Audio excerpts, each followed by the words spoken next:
Because I'd offered to contribute $500 toward our family Christmas dinner, my son Carson exploded at me right in front of everyone. Do you have any idea how much work we've already put into planning this? We can't change everything just because you want to feel important. I've said it over and over. Just let us handle things our way for once. I watched the color drain from my husband Aaron's face as our son continued his tirade. My daughter-in-law Lucy chimed in, clearly irritated. Edith, why do you always have to interfere? Do you think our holiday plans need your money to be special? Before we jump back in, tell us where you're tuning in from, and if this story touches you, make sure you're subscribed, because tomorrow I've saved something extra special for you. I looked down at the designer bracelet on Lucy's wrist, the one Carson had mentioned cost nearly $3,000, and at the brand new luxury SUV they'd just parked in the driveway. Something inside me snapped.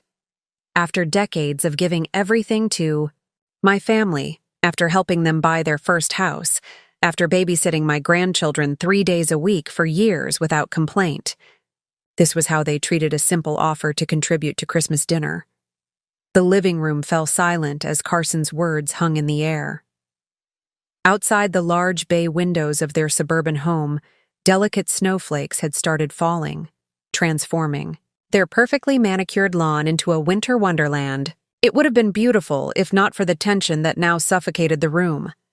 I'd arrived at their house just 20 minutes earlier, excited to discuss our family Christmas plans. For the past 15 years, holiday gatherings had rotated between our children's homes, with everyone contributing dishes and small financial amounts to help the host. This year was Carson and Lucy's turn, and I had come with a simple gesture, an offer to increase my usual contribution to $500 to help make the celebration extra special for everyone, especially my 3 grandchildren. I just thought, I started. Again, my voice wavering slightly. Since it's been such a difficult year for everyone, we could make Christmas a bit more special.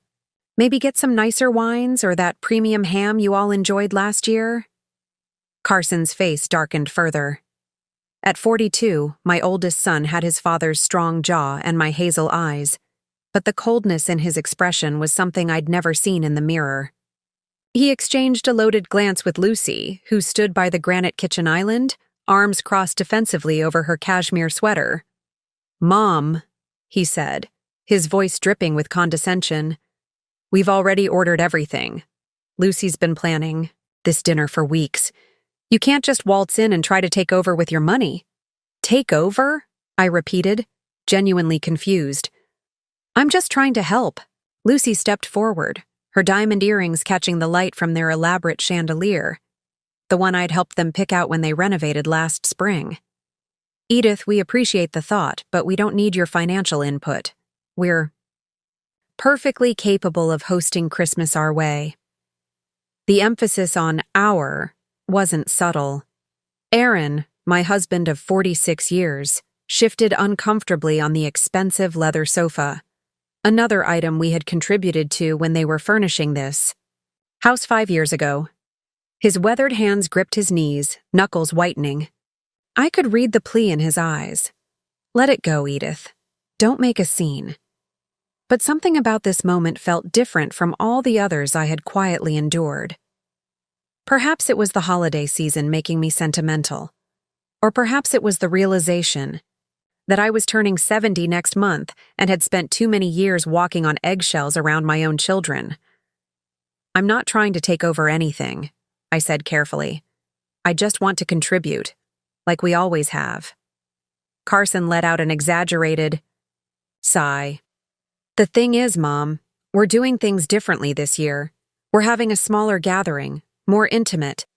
A cold feeling settled in my stomach. "What do you mean, smaller?" Lucy jumped in, her voice artificially bright. "We thought it would be nice to have a more relaxed holiday this year. Just us, the kids, and Lucy's parents. They're flying in from Colorado on the 23rd. The room seemed to tilt sideways. "You're not including us in Christmas? Your own parents?" Carson at least had the decency to look slightly uncomfortable. "It's not that we don't want you there, Mom. It's just that with Marie-Belle's recital on Christmas Eve, and the kids' new presents, and Lucy's parents staying in the guest room, we thought, Lucy continued smoothly, that you and Aaron might prefer a quiet Christmas at home this year. No fuss, no rushing around. At your age, the holidays can be so exhausting. At your age. The words stung like a physical slap. I was active, healthy, and often had more energy than my son seemed to have after his days at the office. Just last month, I'd helped them repaint the kids' bedrooms while they were at work. I looked around the spacious living room, taking in the expensive furniture, the 75-inch television, the designer accessories, so many of which we had helped them acquire over the years. My eyes landed on a framed photo on the mantel. Carson, as a young boy, sitting on Aaron's shoulders at the beach, both of them laughing. Beside it was a newer photo of Carson and Lucy in front of their vacation home in Aspen, the down payment for which had come from our retirement savings. I see, I finally said, my voice steadier than I expected. And when were you planning to tell us that we're not welcome for Christmas? Or were we supposed to just figure it out when no invitation arrived? Carson's expression hardened. Don't be dramatic, Mom. We're not saying you're not welcome. We're just saying that you'd prefer we weren't there, I finished for him. That your in-laws are more important than your own parents. Edith, Lucy's voice was sharp. That's completely unfair. My parents live across the country. They rarely get to see the kids. And we live 15 minutes away, I replied. We see the children 3 times a week when we babysit so you two can have your date nights and weekend brunches with friends. Aaron finally spoke up, his voice soft but firm. Carson, is this really what you want? To exclude us from Christmas? After everything? My son had the grace to look momentarily ashamed before his expression hardened again. Dad, it's not about excluding anyone. It's about making choices for our family, our immediate family, our immediate family. The words hung in the air like poison. After decades of sacrifice, of putting their needs before our own, of emptying our savings to help them achieve their dreams, we were now considered outside their immediate family. I stood up slowly, gathering my purse and the small gift bag I'd brought containing homemade cookies for the grandchildren. Well, I said, surprised by the calm in my voice, I think we've taken up enough of your valuable planning time. Let's go, Aaron. As we headed toward the door, I heard small footsteps racing down the stairs. My youngest grandchild, 5-year-old, Milo, burst into the room. Grandma! Grandpa! He shouted, running toward us with arms outstretched. Are you staying for dinner? I want to show you my new robot. I bent down to hug him, breathing in the sweet scent of his hair. Not today, sweetheart. Grandma and Grandpa have to go home now. But you just got here, he protested, his bottom lip quivering. Carson quickly moved to usher his son back toward the stairs. Milo, go back upstairs. Grandma and Grandpa are busy today. As we stepped out into the gently falling snow, I heard Milo's confused voice. But Dad, you said Grandma and Grandpa weren't coming for Christmas because they're too old for fun now. The door closed behind us before I could hear Carson's response. Aaron and I walked to our car in silence, the snow crunching beneath our feet. It wasn't until we were both inside with the engine running that I allowed the first tear to fall. Aaron reached over and squeezed my hand. Edith, he said softly, maybe they're right. Maybe we should have a quiet Christmas this year, just the two of us. I wiped my eyes and looked at my husband of nearly half a century. No, I said, a new resolve hardening within me. I don't think that's what we should do at all. The drive home passed in a blur of white landscapes and holiday decorations that now seemed to mock us with their cheerful messages of family togetherness. Aaron drove carefully through the snowfall, one hand still resting on mine, his thumb gently stroking my palm, a habit from decades of marriage, his silent way of saying, preparing and narrating this story took us a lot of time, So if you are enjoying it, subscribe to our channel. It means a lot to us.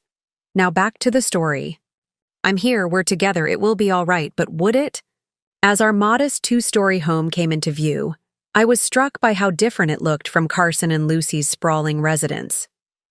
Our home was well-maintained but simple, with practical furniture that had seen years of use, family gatherings, and grandchildren's visits. We'd never felt the need for status symbols or luxury upgrades, not when those funds could help our children get ahead in life. Aaron pulled into the garage and cut the engine. Neither of us moved to get out. "Did you know?" I asked quietly.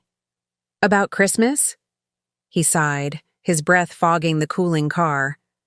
"I had a feeling something was different. Carson's been dodging my calls about holiday plans for weeks. And you didn't say anything to me?" "I didn't want to upset you without being sure." He turned to face me, his eyes tired behind his glasses. "Edith, maybe this is for the best. Lucy's parents rarely see the children, and we see them all the time. Is that really what you believe?" I searched his face. "Or are you just trying to make excuses for them again?" Aaron had always been the peacemaker, the one who smoothed things over when Carson or our daughter Brittany behaved poorly. It was a role he'd perfected over the years, often at the expense of his own feelings. "I'm just trying to see it from their perspective," he said quietly. I got out of the car, suddenly needing air that wasn't filled with resigned acceptance. Inside the house, I went through the motions of hanging up my coat and scarf, my mind replaying not just today's conversation, but dozens of others over the past few years. How had I not seen the pattern forming? The way Carson and Lucy would accept our help with childcare, with home renovations, with financial support, while simultaneously making us feel as though our presence was barely tolerated. The subtle comments about things being outdated or old-fashioned whenever we offered opinions, the way Lucy would rearrange the dishes I brought to family dinners, placing them in less prominent positions on the table. In the kitchen, I filled the kettle for tea, my movements automatic. Through the window above the sink, I could see the garden Aaron had meticulously maintained, now dormant under its first winter blanket. Last spring, Carson had asked Aaron to help landscape their new backyard, promising it would be a father-son project. In reality, Aaron had done most of the work while Carson spent the time on his phone, occasionally directing changes when Aaron's designs didn't match the aesthetic he and Lucy wanted. Aaron came up behind me, wrapping his arms around my waist. "What are you thinking about?" "Everything," I admitted. "The vacation home we helped them buy, the private schools we contribute to for the grandchildren, the 3 days a week we babysit so they can maintain their social life." The kettle whistled, and I poured the steaming water over tea bags. "Last month," I continued, carrying our mugs to the kitchen table, "Lucy asked me to help repaint the children's rooms while they were at that spa weekend. Do you remember?" Aaron nodded, settling into his chair. "You were exhausted afterward. Your back was hurting for days." When they got home, the first thing Lucy said wasn't, "Thank you." It was that the shade of blue I used was a bit dated, and she might have it redone. Aaron stirred honey into his tea. "She's particular about her home. You know that." "Yes, but Aaron—" I set my mug down harder than intended, tea sloshing over the rim. "Don't you see? It's not just about being particular. It's about making sure I know that my contributions, my opinions, my very presence isn't quite good enough." A memory surfaced, sharp and painful. Last Christmas at Brittany's house, I'd overheard Lucy telling my daughter, "It's sweet how your mom tries to stay relevant, but some of her ideas are so, well, you know, from another time." They'd both laughed, not realizing I was just around the corner. I'd said nothing then, just as I'd said nothing when they forgot to invite us to Milo's preschool graduation, or when they planned a family beach weekend but told us the rental house didn't have enough space for us, despite posting photos online of empty guest rooms. Maybe, I said slowly. We've been too generous, too available, too willing to overlook how they treat us because we love them. Aaron looked up, surprise crossing his features. In our 46 years of marriage, I had always been the one to smooth things over, to make excuses for our children's behavior, to insist that family comes first no matter what. What are you saying, Edith? I traced the wood grain of our kitchen table, the same table where we'd helped Carson with his homework, where we'd celebrated birthdays and anniversaries, where we'd made decisions that shaped our lives together. I'm saying that I'm tired, I admitted, the truth of it settling heavily in my chest. Tired of feeling like we're good enough to provide money and childcare, but not good enough to be included in Christmas. Tired of pretending it doesn't hurt when they dismiss us as old and irrelevant. Aaron reached across the table and took my hand. I know. Do you remember when we were younger? I continued. How we always talked about what we'd do when we retired. The places we'd see, the experiences we'd have. He nodded, a wistful smile crossing his face. You wanted to see Hawaii, the black sand beaches. And you wanted to try snorkeling in clear blue water, I added. We never did any of it, Aaron said quietly. We put everything into helping the kids get established. And now they're established enough to exclude us from Christmas. We sat in silence for a long moment, the reality of our situation settling around us like the snow outside. Quiet, cold, and impossible to ignore. Edith, Aaron said finally, what would you like to do about Christmas? I took a deep breath, feeling something shift inside me. A realignment of priorities, a reclamation of worth. I don't want to sit here alone, pretending it doesn't matter that our son doesn't want us in his home for the holidays, I said firmly. I don't want to accept scraps of their attention while they make us feel like burdens. What do you want? Then? I met his gaze, seeing not just my husband of nearly 5 decades, but the young man who had once promised me adventure, partnership, and respect. I want to go to Hawaii, I said, surprising myself with the conviction in my voice. I want to spend Christmas on those black sand beaches we always talked about. I want to use our money, the money we've worked hard for all our lives, on ourselves for once.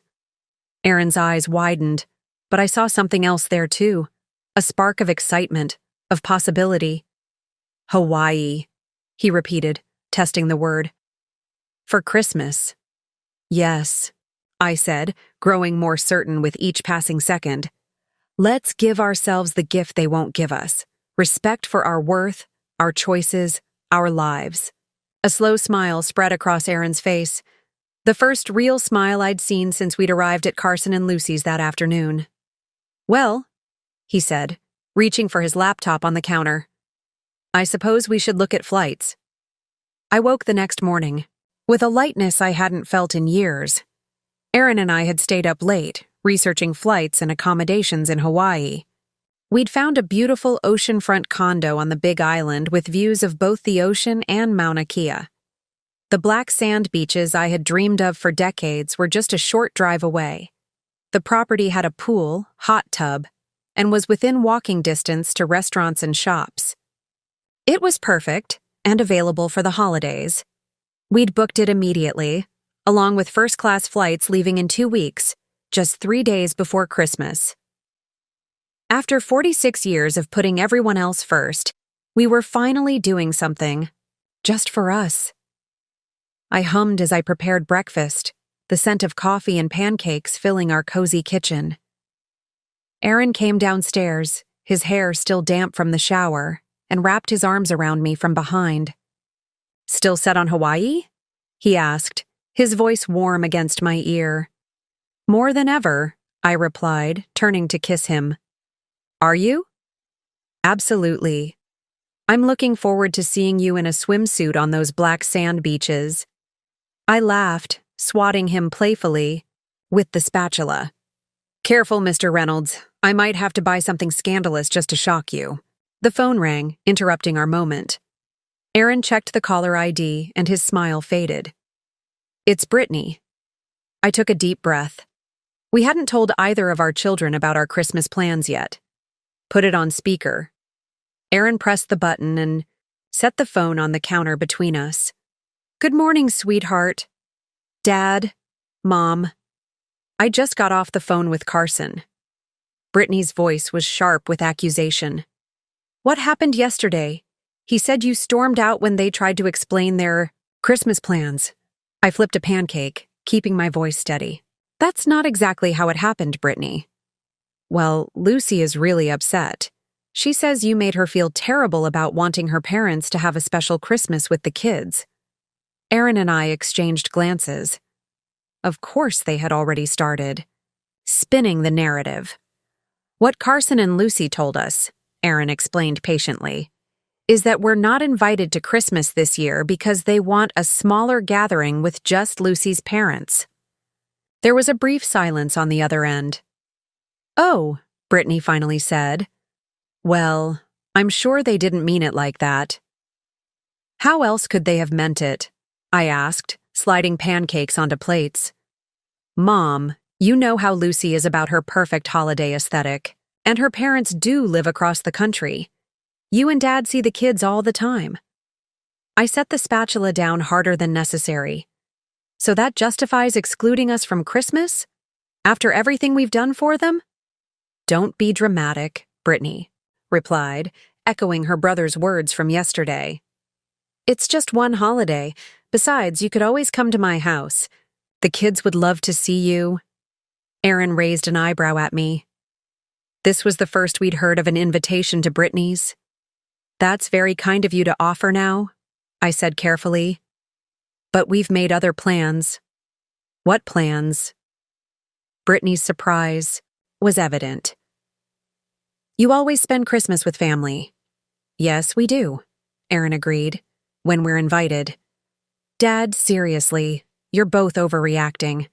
What plans could you possibly have made overnight?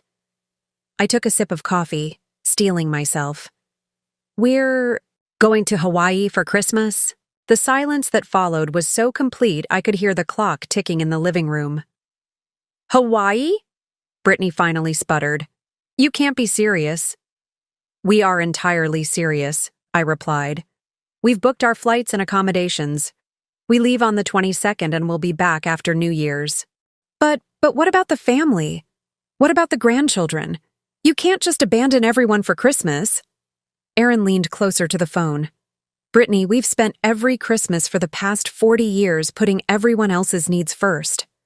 This year, we're putting ourselves first. This is ridiculous. Brittany's voice had risen to a near shout. You're being selfish. The kids will be devastated. The same kids whose parents told them we're too old for fun? I asked quietly. Another silence. Carson shouldn't have said that, Brittany finally admitted. But you know he didn't mean it.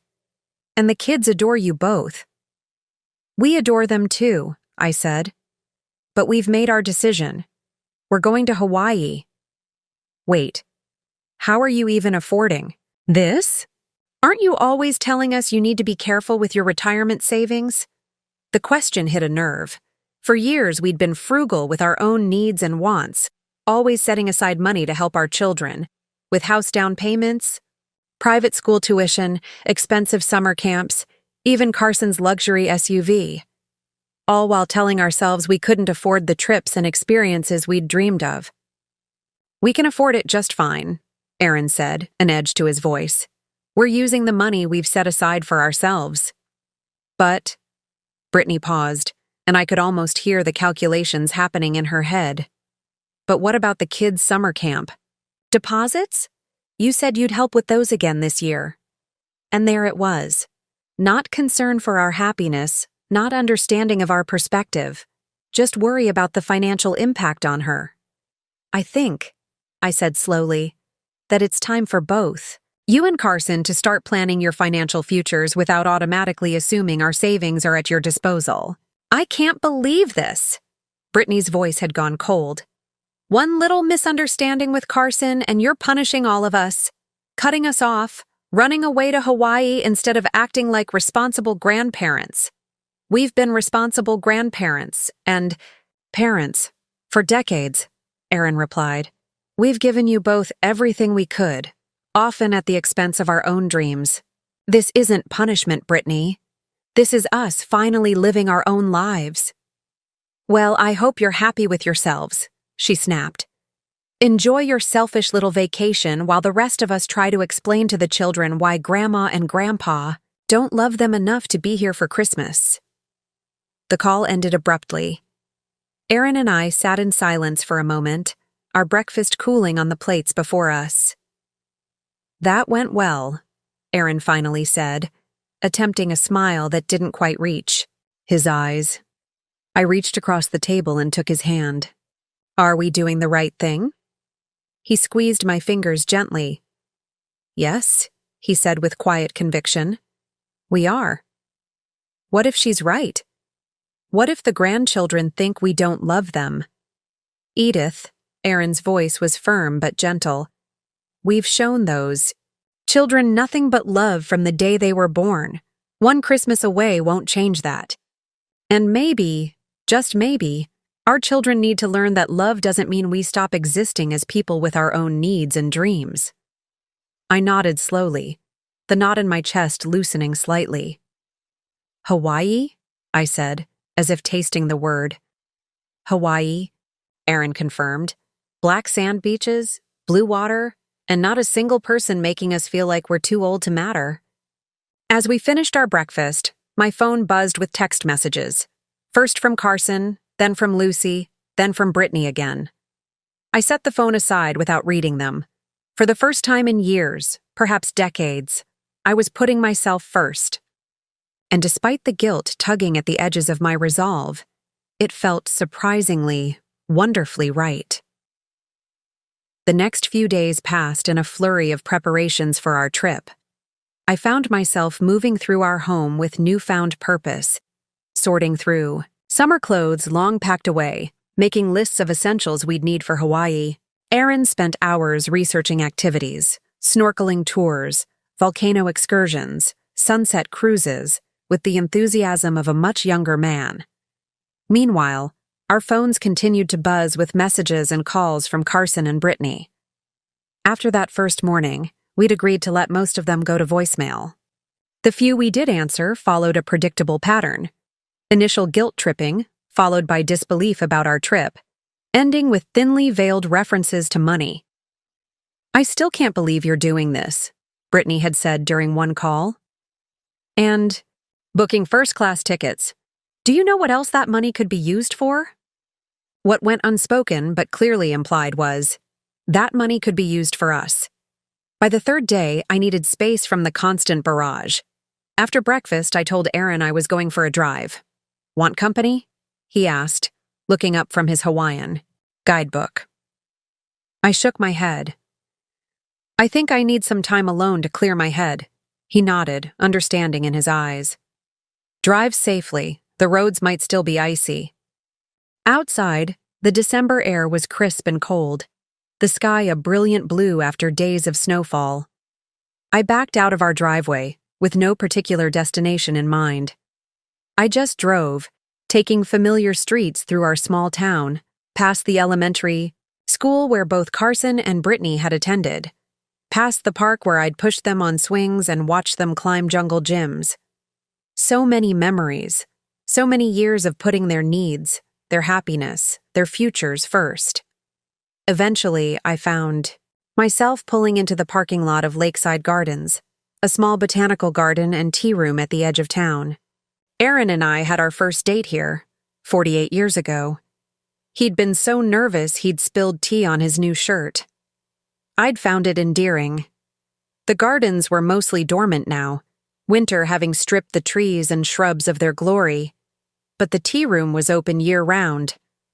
I went inside, grateful for the warmth and the scent of spiced tea and freshly baked scones. Just one today? Asked the hostess, a woman perhaps 10 years younger than myself. Yes, just me. She led me to a small table by the window, overlooking what would be rose gardens in summer. A waitress quickly brought a pot of tea and took my order for a cranberry scone. Then I was alone with my thoughts again. I pulled out my phone, scrolling through the unread messages. More of the same from Carson and Brittany, but there was also one from Marie Bell, my 14-year-old granddaughter. Grandma, Dad says you're going to Hawaii instead of coming for Christmas. Is that true? Don't you want to see us? My heart clenched. Marie Bell had always been sensitive, thoughtful. Unlike her parents, her question seemed genuinely confused rather than accusatory. I typed a response. Yes, sweetheart. Grandpa and I are going to Hawaii. We've always wanted to see it. But it's not because we don't want to see you, your dad. And Mom decided to have a smaller Christmas this year with just you kids and your other grandparents. We love you very much and will bring you something special from Hawaii. I pressed send, then set the phone down as the waitress brought my scone. The first bite was buttery and sweet, the cranberries adding a tart contrast. I savored it slowly, watching an elderly couple enter the tea room arm in arm. They were both bundled in winter coats, their white hair visible beneath knitted caps. The man held the door for his wife, his hand resting gently at the small of her back as she passed through. There was something in that simple gesture, care, respect, partnership, that brought unexpected tears to my eyes. Aaron still touched me that way, still looked at me with the same tenderness after nearly half a century together. Yet somewhere along the way, we'd allowed our children to make us feel as though our lives, our relationship, our dreams were secondary to theirs. My phone buzzed with Marie Bell's reply. But Grandma, we always have Christmas together. Dad says you're being selfish. Selfish. There was that word again, wielded like a weapon to keep us in line. I thought carefully before responding. Honey, Grandpa and I have spent 40+ years putting family first. We've never taken a trip like this because we were always focused on you all. This year we're doing something for ourselves. That's not selfish, it's self-care. Someday you'll understand the difference. I set the phone down again, but it immediately buzzed with another message. This one was from Carson, not Marie Bell. Mom, why are you dragging Marie Bell into this? She's upset now. This is exactly the kind of manipulation we don't need right now. If you and Dad want to waste your savings on a luxury vacation instead of thinking about the family's future, that's your choice. But don't try to turn the kids against us. I stared at the message dumbfounded. I hadn't initiated contact with Marie Bell. She had texted me first. And nothing in my responses had been manipulative or aimed at turning her against her parents. I had simply told her the truth, in the gentlest way possible. For a moment, I considered calling Carson to defend myself. Then I realized that's exactly what he wanted. To pull me into another argument where I would eventually apologize just to keep the peace, where I would end up questioning my own perceptions and decisions. Not this time. I put the phone away without responding and finished my tea in silence, watching the elderly couple across the room. They were sharing a plate of tiny sandwiches, talking quietly, occasionally laughing together. They looked content, at peace. That's what Aaron and I deserved too. Not constant drama and demands, not guilt trips and emotional manipulation, but simple contentment in each other's company. By the time I paid my bill and left the tea room, I felt calmer, more centered. The initial hurt of being excluded from Christmas had evolved into something else, a determination to reclaim my life, my marriage, my sense of self-worth. On the drive home, I stopped at a shopping center I rarely visited. Inside, I bypassed the practical, conservative clothing stores I usually frequented and walked into a boutique that catered to women traveling to warm destinations. "Can I help? You find something?" asked a sales associate. "Yes," I said with newfound confidence. "I need a complete wardrobe for Hawaii. Something colorful. Something—" I searched for the right word. Joyful. 2 hours later, I returned home with bags containing bright sundresses, flowing pants in tropical prints, comfortable sandals, and yes, a new swimsuit that was far more flattering and stylish than the practical one piece I'd worn for the past decade. Aaron was in the living room, still surrounded by guidebooks and printouts of Hawaiian attractions. He looked up in surprise at my many shopping bags. "Edith Reynolds," he said with a low whistle. "Did you buy out the entire mall?" I laughed, feeling lighter than I had in weeks. "Not quite, but I did buy a new wardrobe for our trip." I pulled out a flowing turquoise dress with a subtle floral pattern. "What do you think?" Aaron's eyes softened. "I think you'll be the most beautiful woman on the island." "Flatterer," I said, but I was pleased. "How are you feeling?" he asked, setting aside his guidebook. "After your drive?" I sat beside him on the couch, considering the question. "I feel free," I said finally. "Like I've been carrying this weight of obligation and guilt for so long that I stopped noticing how heavy it was. And now, suddenly, I'm setting it down." Aaron wrapped an arm around my shoulders, pulling me close. "I know exactly what you mean." My phone buzzed again in my purse. We both glanced toward the sound but made no move to check it. "They'll be fine," Aaron said quietly. "They're adults with successful careers and beautiful homes. They don't actually need us. They just want access to our savings and our time on their terms." "I know," I replied, leaning my head against his shoulder. "And maybe, by the time we get back from Hawaii, they'll have figured that out too." 1 week before our departure to Hawaii, Aaron and I were enjoying a quiet breakfast when the doorbell rang. It was barely 8:30 in the morning, too early for casual visitors. "I'll get it," Aaron said, setting down his coffee cup. I listened from the kitchen as he opened the front door, heard the surprise in his voice. "Brittany, this is unexpected." "Is Mom here?" Our daughter's voice carried clearly through the house. "I need to talk to both of you." Aaron ushered her into the kitchen, where she stood awkwardly, still wearing her winter coat, a designer handbag clutched in her gloved hands. At 38, Brittany strongly resembled me at that age. The same auburn hair, though hers was professionally highlighted, the same heart-shaped face. But the tight set of her mouth was all her father's, a sure sign she was upset. "Good morning." "Sweetheart," I said, rising to kiss her cheek. "Would you like some coffee?" "No, thank you." Her voice was clipped. "I can't stay long. I have a meeting at 10. Aaron and I exchanged glances as we sat back down at the table. Brittany remained standing, as if to emphasize the brevity of her visit. "What brings you by so early?" Aaron asked. Brittany took a deep breath. "I've been thinking about your vacation plans." She said vacation as if it were a questionable life choice. "And about the summer camp situation." Ah, there it was. Not concern for our feelings about being excluded from Christmas, but concern about the money we typically provided. What about it? I kept my voice neutral. "Well," Brittany began, setting her expensive bag on the counter. "Anna Lou and Samson have been going to Camp Pinewood for 3 summers now. They're counting on returning this year. They've already told all their friends they'll be there."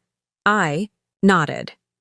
Camp Pinewood was an exclusive 8-week summer program that cost nearly $8,000 per child.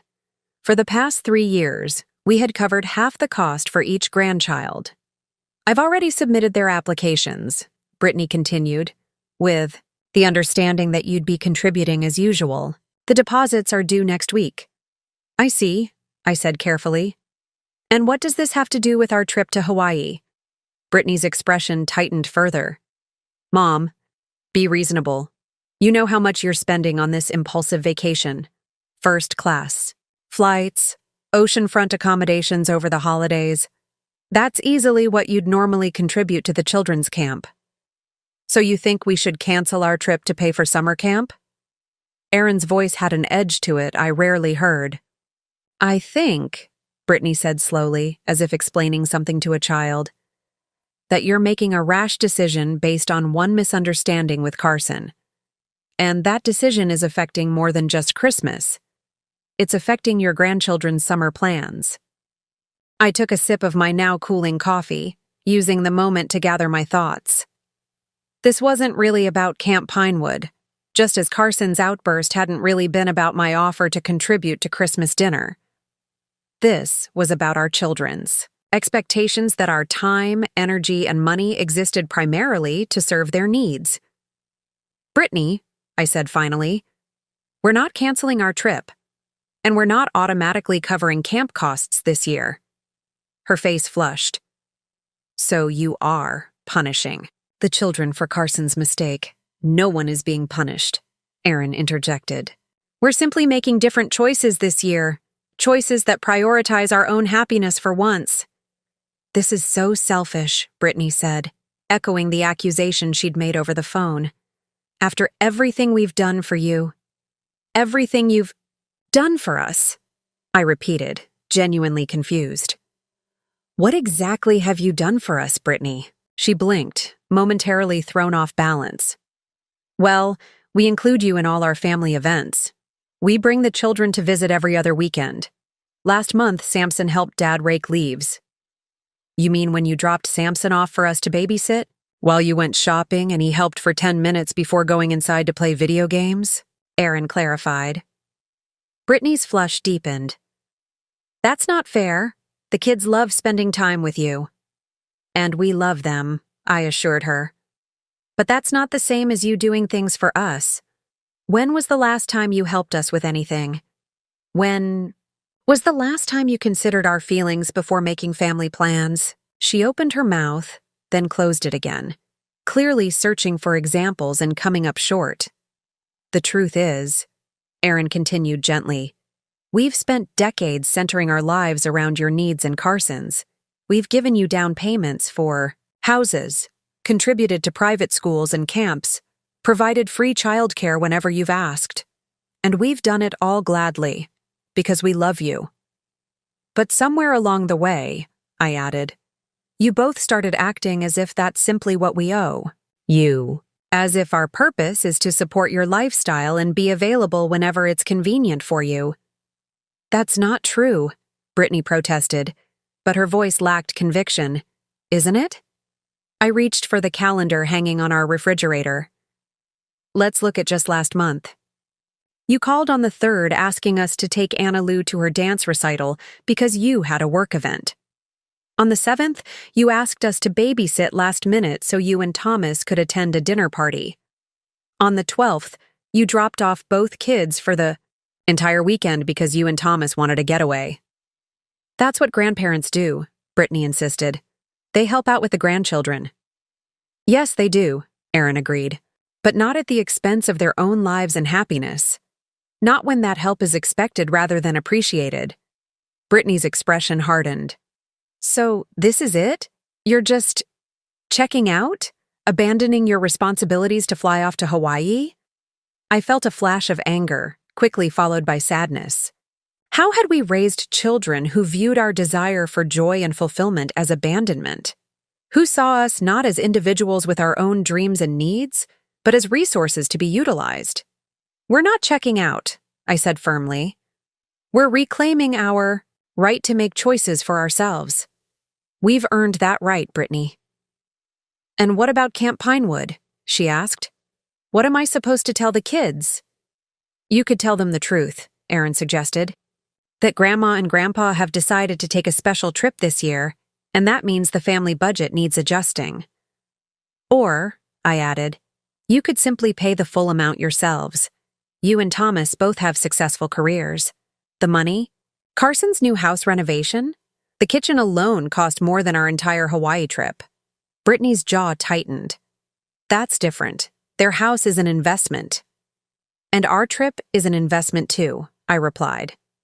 In our marriage, in our happiness, in our life together. She shook her head, clearly unconvinced.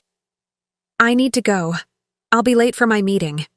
She grabbed her handbag from the counter and moved toward the door, then turned back. I hope you realize what you're throwing away. All those years of family, tradition, the children's respect. The children will respect us regardless, Erin interrupted, unless you and Carson teach them not to. Brittany's eyes widened at the implication, then narrowed. Without another word, she turned and walked out. Moments later, we heard her car start and pull away from the curb. Aaron sighed deeply. That went about as well as expected. I reached across the table and took his hand. It's not easy for them to adjust their expectations. We've enabled this dynamic for years. You're right, he admitted. But it's still disappointing. We sat in silence for a few minutes, finishing our now cold coffee. Then Aaron squeezed my hand and smiled. 1 week until Hawaii. No guilt trips allowed there, except maybe to see a volcano. Despite everything, I laughed. This was the man I'd married, kind, supportive, able to find humor even in difficult moments. And for the first time in too long, we were putting our relationship first. No guilt trips, I agreed. Just black sand beaches and blue water. As we cleared the breakfast dishes together, I realized that beneath my sadness about Brittany's visit, I felt something else growing stronger, certainty that we were making the right choice, not just for now but for the future of our family. Because sometimes the most loving thing you can do is establish that love doesn't mean sacrificing your own joy indefinitely. 3 days before our departure to Hawaii, I was in our bedroom packing when my phone rang. The caller ID showed Marie Belle's name. Unlike the calls from Carson and Brittany, which I'd been letting go to voicemail, I answered immediately. Grandma? My granddaughter's voice sounded small, uncertain. Yes, sweetheart. How are you? I'm okay. There was a pause then. Are you really going to Hawaii for Christmas? Yes, we are. Our flight leaves in 3 days. Another pause. Dad says you're doing it to punish him and Mom, and Aunt Brittany says you're being selfish. I sat on the edge of the bed, choosing my words carefully. Marie Belle, your grandfather and I aren't trying to punish anyone. We're just doing something special for ourselves this year. But why can't you do something special and still come for Christmas? Even for part of the day? I hesitated. Should I tell her that we hadn't been invited? That her parents had specifically excluded us in favor of her other grandparents? That didn't seem fair to put on a 14-year-old. It's complicated, honey. Sometimes adults need to make choices that are hard to explain. Is it because of what happened at Thanksgiving? She asked suddenly. I frowned, confused. What do you mean? What happened at Thanksgiving? There was a sharp intake of breath on the other end of the line, as if Marie Belle had said something she shouldn't have. Never mind. I shouldn't have brought it up. Marie Belle, I said gently but firmly, what happened at Thanksgiving? Your grandfather and I spent Thanksgiving at Aunt Brittany's house with all of you. I know, but... She lowered her voice to almost a whisper. After you left, Mom and Dad and Aunt Brittany were talking in the kitchen. I came down for water and heard them. My stomach tightened. What did you hear, sweetheart? They were talking about Christmas. Dad said it would be so much easier without having to, manage your expectations this year. He said Grandma Anna and Grandpa Jay were way more fun and didn't make everything complicated with old-fashioned ideas. And Aunt Brittany said... She trailed off, clearly uncomfortable. It's okay, I assured her. You can tell me. She said that they'd been planning this for months, to have Christmas without you and Grandpa this year, that they just needed to figure out how to tell you without making you upset enough to turn off the money faucet. Those were her exact words. I remember because it sounded so mean. I felt as if the air had been knocked out of me. They'd been planning to exclude us for months? The conversation with Carson and Lucy hadn't been a spontaneous decision. It had been premeditated, with Brittany's knowledge and approval. Grandma? Are you still there? I swallowed hard. Yes, I'm here. Thank you for telling me the truth. I'm sorry if I made you sad, Marie Belle said, her voice small again. I just wanted to understand why you weren't coming. You haven't made me sad, I assured her, though that wasn't entirely true. Sometimes the truth is hard to hear, but it's always better than not knowing. I wish you were coming for Christmas, she said. Milo keeps asking if you'll be there to make your special cinnamon rolls. My heart clenched at the mention of my youngest grandchild. Maybe we can make them together after the holidays. Would you like that? Yes. Her voice brightened momentarily, then dimmed again. But Dad says you and Grandpa might not have money for extra things anymore after your trip. I closed my eyes, digesting this new manipulation. So Carson was already setting up a narrative where our Hawaii trip had somehow financially ruined us. That's not true, Marie Belle. Our trip isn't affecting our financial situation at all. Your dad is— I paused, not wanting to speak badly of Carson to his daughter, but unwilling to let the lie stand. Your dad is mistaken about that. Oh. She sounded relieved. That's good, I was worried. There was a commotion in the background. Then Marie Belle's voice became rushed. I have to go. Mom's calling me for dinner. I love you, Grandma. I love you too, sweetheart. Very much. After we hung up, I sat motionless on the bed, surrounded by half-packed suitcases. The revelation of what had been said after Thanksgiving hit me like a physical blow.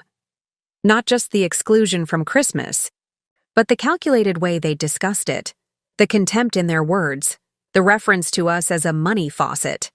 Aaron found me there 10 minutes later, still staring into space.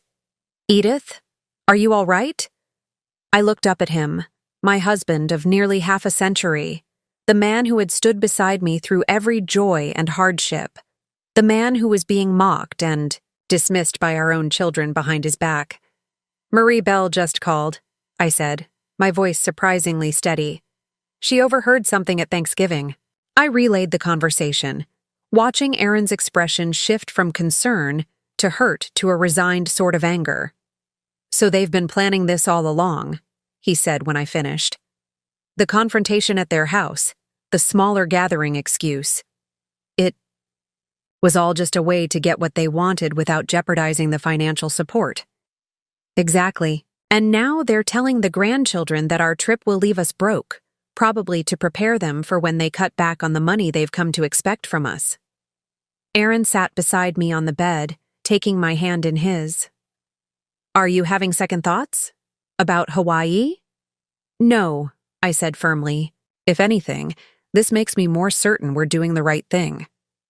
We need to break this cycle, Aaron. Not just for us, but for them too. They've become— I searched for the right word. Entitled, Aaron supplied. They've become entitled to our time, our money, our sacrifices. And that's partly our fault for always putting their wants before our needs. I nodded, squeezing his hand. There's something else we need to discuss. What's that? Our wills. I met his eyes directly. We've always planned to leave everything to Carson and Brittany, with trusts for the grandchildren's education. I think we need to reconsider. Aaron's eyebrows rose. That's a significant change, Edith. I know.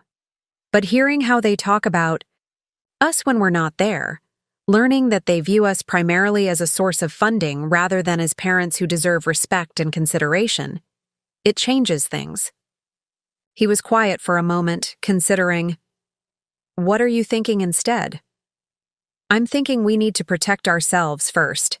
Ensure that we have more than enough for our retirement, including travel, potential medical expenses, and whatever else we might need or want. After that, yes, set up educational trust for the grandchildren that can't be accessed by Carson or Brittany, and maybe consider charitable donations for the rest. Aaron nodded slowly. That makes sense. We should talk to our lawyer after we get back from Hawaii. Agreed. I stood up, suddenly energized. And there's one more call I need to make. To whom? Our financial advisor. I reached for my phone. I want to move some money around before we leave, just as a precaution. For years, Carson had had access to one of our savings accounts, ostensibly for emergencies, but increasingly used for home renovations, luxury purchases, and other non-essential expenses. Brittany had similar access to another account. It was time to close those accounts and consolidate our funds where only Aaron and I could access them. As I made the call and went through the necessary steps with our advisor, I felt a weight lifting from my shoulders. Yes, there was sadness in accepting the true nature of our relationship with our adult children. Yes, there was disappointment in recognizing how they really saw us. But there was also liberation in finally acknowledging these truths and acting accordingly. When I hung up, Aaron was watching me with a mixture of pride and love. "Feel better?" he asked. "Much." I returned to my packing with renewed purpose. Now, should I bring the blue sundress or the yellow one for our Christmas dinner? In Hawaii? Aaron came up behind me, wrapping his arms around my waist. "Bring both," he murmured against my hair. "You'll look beautiful in either one." I turned in his embrace to face him. "Thank you," I said softly. "For what?" "For being my partner in all of this. For supporting this trip. For understanding." He smiled, that same warm smile that had first captured my heart decades ago. "Always, Edith. Always."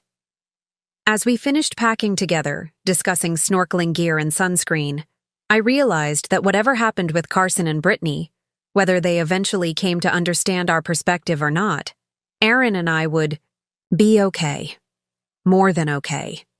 We would be living authentically, prioritizing our relationship, and finally enjoying the fruits of our lifetime of hard work. And that, I decided, was the greatest gift we could give ourselves this Christmas. The night before our departure to Hawaii, Aaron and I sat on our back porch despite the December chill.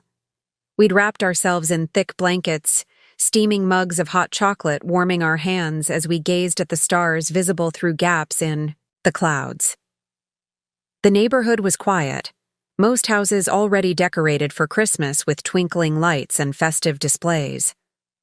Our own home remained undecorated this year. What was the point when we'd be spending the holiday on a black sand beach? Instead?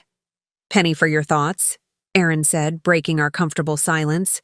I took a sip of hot chocolate, considering. "I'm thinking about tomorrow, about actually getting on that plane and flying away from all of this." I gestured vaguely toward the silent phone inside, which had continued to buzz with messages from Carson and Brittany throughout the day. "Having second thoughts?" Aaron's voice was gentle, free of judgment. "No," I said, surprising myself with the certainty I felt. "Not second thoughts. Just processing, I suppose. This is the first Christmas in 40 years that we won't be with the children. The first major holiday where we've chosen ourselves instead of them." Aaron nodded, sipping his own drink. "It's a big change, but sometimes change is necessary, even when it's difficult." I thought about Marie Belle's revelation, about the casual cruelty of our children discussing us as financial resources rather than parents with feelings and needs of their own. I thought about Carson's dismissal of us as too old for fun, about Brittany's silent complicity in excluding us from Christmas plans. Something crystallized within me. Not anger, though that had certainly flared initially, but a quiet, steady resolve. This wasn't just about one Christmas, one trip to Hawaii. This was about the remaining years of our lives and how we would live them. "Aaron," I said, setting down my mug on the small table between our chairs, "I want to make a promise to each other." He turned to look at me, his face half illuminated by the porch light, still handsome after all these years. "What kind of promise?" "I promise that from this moment forward, I will prioritize us, our relationship, our happiness, our dreams, before anyone else's demands or expectations, even our children's." I reached for his hand beneath the blanket. "This isn't about shutting them out. It's about establishing that at this stage of our lives, we deserve to come first in our own story." Aaron squeezed my hand, his eyes glistening, slightly in the dim light. "I promise the same," he said, his voice thick with emotion. "We've given them roots and wings, as they say. We've done our job as parents.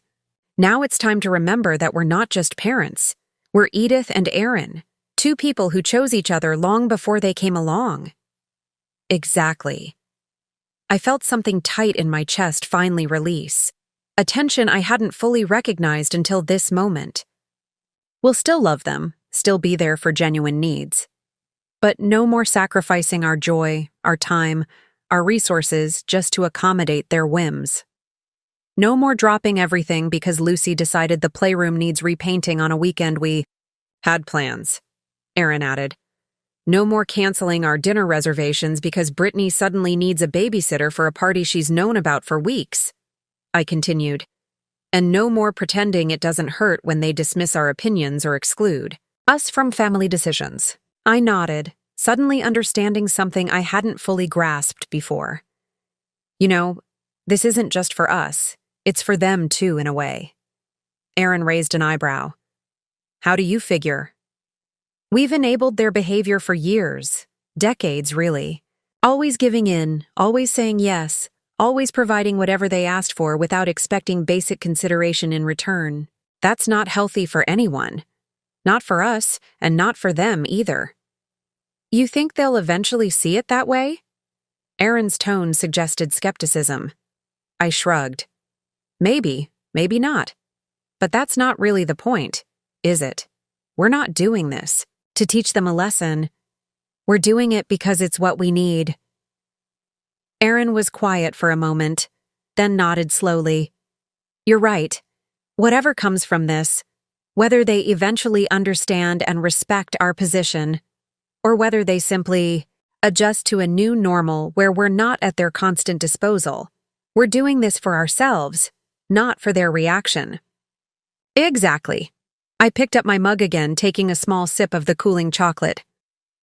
So, Hawaii tomorrow. Hawaii tomorrow, Aaron confirmed, a smile spreading across his face. First-class seats, oceanfront condo, black sand beaches. And no, scheduling our activities around anyone else's convenience or preferences. No cooking Christmas dinner for 12 while everyone else watches football. No mediating siblings' holiday arguments. We both laughed, the sound carrying in the still night air. It felt good to laugh, to feel lightness instead of the weight of obligation that had been pressing on us for so long. As if on cue, my phone buzzed from inside the house. Another message, another demand, another attempt to pull us back into the old patterns. For the first time, I felt no compulsion to check it. No twinge of guilt at letting it go unanswered. Early flight tomorrow, Aaron said, finishing his hot chocolate. We should get some sleep. I nodded, but made no move to go inside just yet. Just a few more minutes under the stars. Aaron settled back in his chair, reaching for my hand again. We sat in comfortable silence, two people who had weathered decades together, now embarking on a new chapter neither of us had anticipated, but both of us embraced. In that quiet moment on our back porch, something fundamental shifted. I wasn't just going to Hawaii for Christmas. I was reclaiming my right to joy, to autonomy, to a life centered around my own choices rather than others' expectations. It wasn't just a vacation. It was a declaration of independence. When we finally went inside, I left my phone on the kitchen counter without checking the messages. Whatever Carson or Brittany wanted could wait until we returned. Or perhaps, if we were lucky, they would figure out how to solve their own problems without our intervention. Upstairs, I paused in front of the mirror as I prepared for bed. The woman looking back at me seemed different somehow. Her eyes clearer, her posture straighter, a subtle confidence in the set of her shoulders that hadn't been there before. You know what? I said to Aaron as we settled into bed. I'm not just looking forward to Hawaii. I'm looking forward to the rest of our lives together. He pulled me close, pressing a kiss to my forehead. Me too, Edith. Me too. As I drifted toward sleep, I felt more at peace than I had in years. Tomorrow would bring new adventures, new horizons, literal and metaphorical. But more importantly, it would bring the first day of a life where Aaron and I finally, unapologetically, put ourselves first. It had taken us 7 decades to get here, but better late than never. Our departure day arrived with a brilliant winter sunrise, painting the snow-covered landscape in hues of pink and gold. I woke before the alarm, excitement humming through me like an electrical current. Beside me, Aaron still slept peacefully, one arm flung above his head in the way that had been familiar to me for decades. I slipped quietly out of bed, wanting a few moments to myself before the rush of final preparations. In the kitchen, I started the coffee maker and glanced at my phone, which I'd left on the counter overnight. The screen showed 12 missed calls and 23 text messages, a digital bombardment from Carson and Brittany that had continued well into the night. With a steady hand, I switched the phone to airplane mode. Whatever crisis they'd manufactured could wait until we returned. Today was about Hawaii, about beginning our journey, about keeping the promise we'd made to each other under the stars. The coffee maker gurgled its completion just as Aaron appeared in the doorway, his silver hair tousled from sleep, but his eyes bright with anticipation. "Good morning, Mrs. Reynolds," he said, coming to kiss my cheek. "Ready for our adventure?" I handed him a steaming mug. More than ready. We moved through our morning routine, with practiced efficiency, double-checking our packing lists, securing the house, arranging for our neighbor to collect mail and check on things during our absence. Our flight wasn't until noon, but we'd decided to arrive at the airport early, unwilling to risk any last-minute complications. As Aaron loaded our luggage into the car, I took one final walk through our home. The house was oddly quiet without Christmas decorations, no tree in the corner of the living room, no stockings hung by the fireplace, no scent of holiday baking in the air. For a brief moment, melancholy threatened to overtake me. Then I remembered Marie Belle's revelation about what had been said after Thanksgiving. I remembered the calculating way our children had discussed excluding us, as if we were expenses to be managed rather than people to be cherished. The melancholy dissipated, replaced by that same quiet resolve I'd felt on the porch. "Edith?" Aaron called from the front door. "Everything okay?" I nodded, joining him at the entrance. "Everything's perfect." As we backed out of the driveway, I noticed movement at our neighbor's window, Mrs. Wilson watching our departure with undisguised curiosity. Word of our holiday plans had spread through the neighborhood, no doubt fueled by Carson and Brittany's complaints. I lifted my hand in a cheerful wave, refusing to show any sign of the guilt our children had tried so hard to instill. The drive to the airport was peaceful, Christmas music playing softly on the radio as Aaron navigated the light morning traffic. We discussed our itinerary for the first few days in Hawaii, a sunset dinner cruise on Christmas Eve, a morning at the Black Sand Beach on Christmas Day, perhaps a helicopter tour of the volcanic landscapes later in the week. "I've been thinking," Aaron said as we approached the airport exit. "When we get back, we should look into one of those river cruises in Europe, the ones that go through all those small towns along the Rhine." I glanced at him in surprise. "You hate boats. You've always said you'd get seasick." He chuckled. "Large ocean vessels, yes. But these are small river boats on calm water. And besides," he reached over to squeeze my hand, "if I get a little queasy, it's a small price to pay for seeing your face when you finally get to visit all those European villages you've talked about since we were young." My heart swelled. This was the man I'd married. Thoughtful, generous, putting my happiness alongside his own.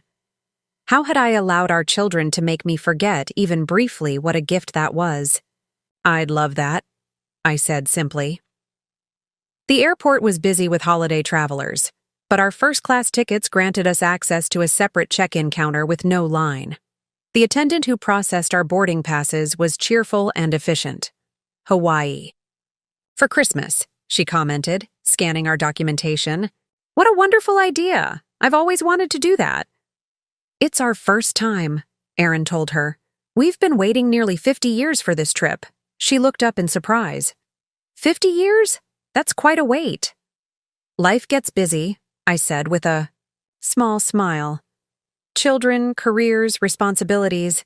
but we're finally doing it. Well, I hope it's everything you've dreamed of, she replied, handing back our boarding passes. You two are an inspiration. An inspiration. The word followed me as we made our way through security and toward our gate. Was that what we were now? Not just grandparents dutifully filling our prescribed roles, but two people charting our own course despite expectations to the contrary. I rather liked the thought. At the gate, we settled into comfortable seats in the first-class lounge. Aaron went to get us coffee while I arranged our carry-on items. When he returned, he had a small gift bag alongside the coffee cups. "What's this?" I asked as he handed it to me. "Just a little something for the journey," he said, his eyes twinkling. Inside the bag was a leather-bound journal with my name embossed in gold on the cover. The first page had been inscribed in Aaron's neat handwriting. "For Edith, my partner in all things. May this journal capture the adventures we should have taken years ago, and the ones we're finally brave enough to begin. With all my love, Aaron." "Oh, Aaron," I whispered, unexpected tears pricking at my eyes.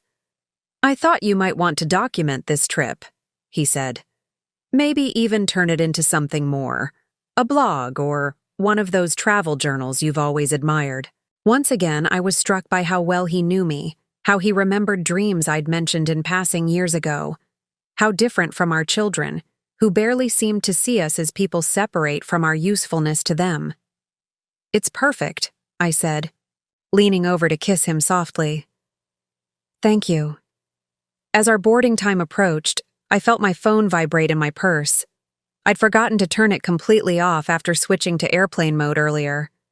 Pulling it out, I saw Brittany's name on the screen. For a brief moment, my finger hovered over the answer button. Old habits die hard. Then I remembered our promise to each other, our commitment to this new chapter. Whatever crisis Brittany was calling about, it wasn't more important than this moment, this beginning. I declined the call and switched the phone off completely. "Everything okay?" Aaron asked, noticing my expression. "Everything is wonderful," I assured him. "I was just making a choice." He nodded in understanding, no further explanation needed between us. When our flight was called for boarding, we gathered our things and joined the line. As we moved through the jet bridge, I felt a lightness in my step that had nothing to do with our luggage being checked. This wasn't just a trip to Hawaii, it was a declaration of independence, a reclaiming of our right to prioritize our own. "Joy, ready?" Aaron asked as we paused at the aircraft door. I squeezed his hand. "For Hawaii? Absolutely. For the rest of our lives lived on our own terms? Even more so." His smile, that same wonderful smile that had captivated me nearly 50 years ago, was all the answer I needed. We stepped onto the plane together, leaving behind the weight of others' expectations and stepping into a future of our own design. The moment our plane lifted off the runway, I felt a rush of emotion so intense it nearly took my breath away. Through the small window, I watched our hometown grow smaller beneath us, snow-covered rooftops and winding streets diminishing until they disappeared beneath a blanket of clouds. Beside me, Aaron reached for my hand, his fingers intertwining with mine in a gesture as familiar as my own heartbeat. "We're really doing this," I whispered, half to myself. "Yes, we are," he replied, his voice steady and sure. The first class. Cabin was spacious and comfortable, so different from the cramped economy seats we'd always insisted were perfectly fine on our infrequent trips to visit Aaron's sister in Florida. The flight attendant brought us champagne in real glass flutes, her smile warm as she offered congratulations on our Hawaiian Christmas adventure. "A toast," Aaron said, raising his glass. "To new beginnings." "To new beginnings," I echoed, the crystal making a delicate sound as we clinked glasses. As the plane reached cruising altitude, I found myself mentally calculating the physical distance growing between us and our children. Every mile felt like both a separation and a liberation. I thought about the Christmas morning that would unfold without us. Carson and Lucy's perfectly orchestrated holiday with her parents, Brittany's family gathered around their designer tree. Would they miss us? Would they feel the absence of the traditions we'd maintained for decades? The cinnamon rolls I always baked, the stockings I still filled even for my adult children, the Christmas story Aaron read aloud each year? Or would they simply be relieved that the difficult older generation was out of the way, no longer complicating their plans with our presence? I pushed the thought aside.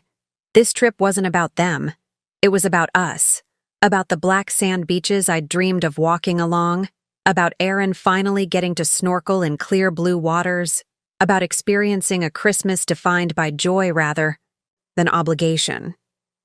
The flight attendant brought our lunch, real china plates with gourmet meals rather than the plastic-wrapped sandwiches we were accustomed to. As we ate, Aaron and I reminisced about our early years together, the dreams we'd had, the plans we'd made before children and careers and responsibilities had redirected our course. "Do you remember our second anniversary?" Aaron asked, his eyes crinkling at the corners. "When we stayed up all night planning that cross-country road trip?" I laughed, the memory vivid and bittersweet. "We had the whole route mapped out. National parks, quirky roadside attractions, small towns neither of us had ever heard of. 3 months on the road," Aaron continued. "We were going to camp under the stars, take photographs at every stop, keep journals of all our adventures, and then I got pregnant with Carson," I said softly. "And the road trip got filed away in the someday category." Aaron nodded, his expression thoughtful. "So many things got filed under someday. The summer in Italy, the cooking classes in France, the whale watching in Alaska. Someday after the kids were in school," I added. "Someday after college tuition was paid. Someday after the weddings. Someday after the grandchildren were born." And somehow, someday never came. Aaron finished. Until now. I looked out the window at the vast expanse of blue sky above the clouds. "Better late than never?" He squeezed my hand. "Much better." After lunch, I opened the journal Aaron had given me, running my fingers over the smooth leather cover. On the first blank page, I began to write. December 22nd. En route to Hawaii for nearly 50 years, Aaron and I have put everyone else first. Our children, our grandchildren, even our children's in-laws. We've given our time, our energy, our savings, and our dreams to ensure their happiness and success. We've accepted being taken for granted, being dismissed, being treated as resources rather than people with our own needs and desires. Today, at ages 70 and 72, we are finally putting ourselves first. We are flying to Hawaii to spend Christmas, on black sand beaches instead of in Carson's perfectly decorated living room, where our presence was deemed unnecessary this year. Is it selfish to reclaim our right to joy? Our children certainly think so. They've made that abundantly clear with their accusations and guilt trips. But sitting here beside Aaron, watching the clouds drift beneath us as we fly toward a dream deferred for decades, I can't bring myself to regret this decision. This isn't just a vacation. It's a declaration that the remaining years of our lives belong to us, not as parents or grandparents or financial resources, but as Edith and Aaron, two people who chose each other long before anyone else entered the picture. I feel lighter. Already, as if I've set down a burden I didn't fully realize I was carrying until this moment. I continued writing as the flight progressed, pouring out thoughts and feelings I'd kept bottled inside for years. The act of putting them on paper was cathartic, each word a further step toward the liberation that had begun the moment we decided to go to Hawaii. Several hours into the flight, the pilot announced we were beginning our descent. Out the window, I caught my first glimpse of the islands.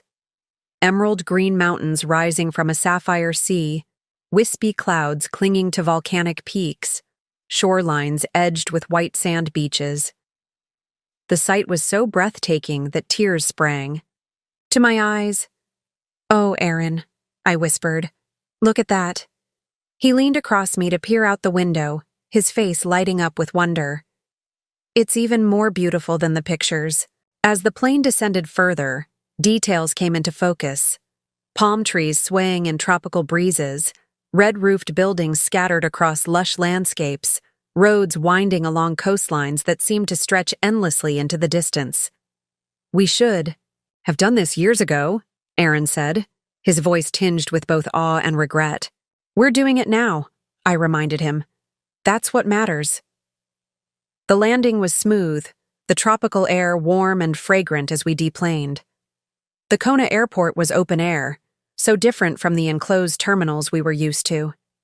Gentle breezes carried the scent of flowers and salt water, and somewhere nearby, musicians played traditional Hawaiian melodies on ukuleles. We collected our luggage and found our rental car with ease, a convertible, Aaron's splurge for the occasion. With the top down and warm air whipping through our hair, we drove along the coastal highway toward our rented condo in Kailua Kona. The late afternoon sun cast a golden glow over everything, palm trees silhouetted against a sky beginning to blush with sunset colors. Edith, Aaron said as we paused at a scenic overlook, the vast Pacific stretching before us. I've never seen anything like this. I stood beside him at the guardrail, taking in the panoramic view of coastline, ocean, and sky melding together in perfect harmony. Below us, waves crashed against black lava rock formations, sending plumes of white spray into the air. It was worth the wait, I said, though part of me couldn't help but wonder how many other breathtaking views we had missed by perpetually deferring our dreams. Aaron seemed to read my thoughts. We can't change the past, he said gently. We can only make different choices now. I nodded, leaning into him as he wrapped an arm around my shoulders. Different choices from now on. We arrived at our oceanfront condo just as the sun was setting, painting the sky in dramatic shades of orange, pink and purple. The property manager greeted us warmly, presenting us with traditional lei garlands of fragrant flowers before showing us to our accommodations. The condo was everything we had hoped for, spacious, beautifully decorated in island style with floor-to-ceiling windows offering unobstructed views of the Pacific. From the lanai, we could hear the gentle rhythm of waves breaking against the shore, a soothing cadence unlike anything in our snowbound hometown. After the property manager left, Aaron and I stood on the lanai together, watching the last light fade from the sky and the first stars appear above the vast ocean. Merry Christmas Eve, Aaron said softly, wrapping his arms around me from behind. I leaned back against him, feeling the solid strength that had supported me through decades of life's challenges and joys. Merry Christmas Eve, I replied. In that moment, with the Hawaiian breeze caressing my skin and Aaron's arms around me, I felt a profound sense of rightness. This was where we were meant to be, not in Carson's perfectly coordinated Christmas tableau or Brittany's meticulously planned holiday gathering, but here, together, finally living the life we had earned through years of sacrifice and hard work. For Donrendi, the first time in longer than I could remember, I was exactly where I wanted to be, without guilt, without obligation, without anyone else's expectations shadowing my joy. It felt like freedom. It felt like coming home to myself. Our first morning in Hawaii dawned with spectacular clarity, sunlight streaming through the gaps in the curtains we'd forgotten to fully close the night before. I woke slowly, momentarily disoriented by the unfamiliar sounds, ocean waves rather than the ticking of our antique grandfather clock, tropical birds instead of the neighborhood snowplows.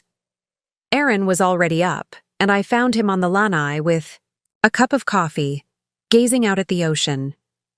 He turned at the sound of my footsteps, his face more relaxed than I'd seen it in years. "Good morning," he said, extending his free arm to welcome me into the space beside him. "Coffee's fresh. And there's something you need to see." I followed his gesture toward the shoreline below our condo complex. There, not 200 yards from where we stood, was a black sand beach, smaller than the famous ones on the island, but unmistakable with its dramatic, dark shore contrasting against the turquoise water. "Oh," I gasped, my hand flying to my mouth. I didn't realize we were so close to one. The property manager mentioned it when she called to confirm our booking last week, said it was a bit of a hidden gem, not in all the guidebooks, mostly frequented by locals. I wanted to surprise you. I blinked back unexpected tears. It's perfect. After a light breakfast on the lanai, we changed into swimwear and walked down to the beach. The black sand was warmer than I expected, fine-grained and surprisingly soft between my toes. We spread our beach towels under the shade of a palm tree and simply sat for a while, absorbing the beauty around us. "I can't believe we're really here," I said, watching the waves break gently along the shore. On December 23rd, sitting on a black sand beach in Hawaii instead of frantically finalizing Christmas preparations. Aaron stretched out beside me, his face tilted toward the sun. No last-minute shopping for stocking stuffers. No arguments about which side of the family gets Christmas Eve versus Christmas Day. No staying up until 2 a.m. wrapping presents. No mediating between Carson and Brittany about whose children get the most expensive gifts. No pretending to love whatever impersonal gift certificates they give us because they can't be bothered to think about what we might actually want. We looked at each other and burst into laughter, not bitter, but genuinely amused at the holiday stress we'd left behind. It felt like shedding an old, too tight skin, emerging lighter and freer on the other side. Later that morning, we ventured into the water. Aaron, true to his lifelong dream, had brought snorkeling gear, and he helped me adjust my mask before we waded into the gentle surf. The water was perfect, cool enough to be refreshing in the tropical heat, but warm enough to be comfortable. Beneath the surface was another world entirely, coral formations in fantastical shapes, fish in colors so vivid they seemed artificial, delicate sea plants swaying with the current.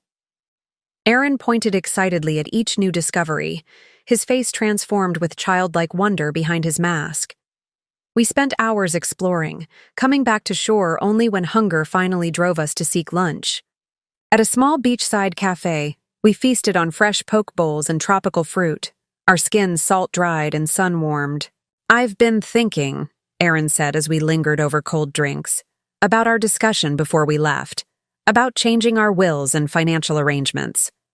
I nodded, curious where his thoughts had led him. What if, instead of just changing how, we leave things to Carson and Brittany, we actually use more of our money now? For us. "What do you mean?" He leaned forward, enthusiasm lighting his features. "We've been so focused on preserving capital for them to inherit, on helping them with houses and schools and camps, but what if we designated a significant portion, say half of what we'd planned to leave them, for us to actually use while we're alive?" I considered this, stirring my iced tea thoughtfully. Use it how? Travel, for one thing. Not just this trip, but all those some days we kept postponing. The river cruise in Europe, the cooking classes in Italy, the whale watching in Alaska. His eyes grew more animated with each example. We could take the grandchildren on educational trips. Not Carson and Brittany, just us and the kids, showing them parts of the world their parents are too busy to explore with them. The idea was startling in its simplicity. We had always lived carefully, frugally, saving for our children's futures rather than spending on our present. The notion of deliberately using a significant portion of our savings for our own enjoyment felt almost transgressive and wonderfully liberating. "We've always been so careful," I said, giving voice to my thoughts. "Making sure we'd have enough for emergencies, enough to help the kids, enough to leave behind." Aaron nodded. "And we should still be prudent, keep enough for our care if we need it, for whatever life throws our way. But Edith, we're 70 and 72. If we don't start using some of this money for joy now, when will we? When indeed? The question hung between us, simple yet profound. Let's do it, I said, surprising myself with the immediacy of my decision. Let's create a living inheritance for ourselves, money specifically designated for experiences and memories while we still have the health and energy to enjoy them. Aaron's smile was radiant. Really? You're sure? Absolutely sure. We've earned this, Aaron. And frankly, I'm no longer convinced that leaving Carson and Brittany substantial inheritances would even be good for them. Maybe having less guaranteed to them will encourage more independence, more appreciation for what they do have. That's a good point. He reached across the table to take my hand.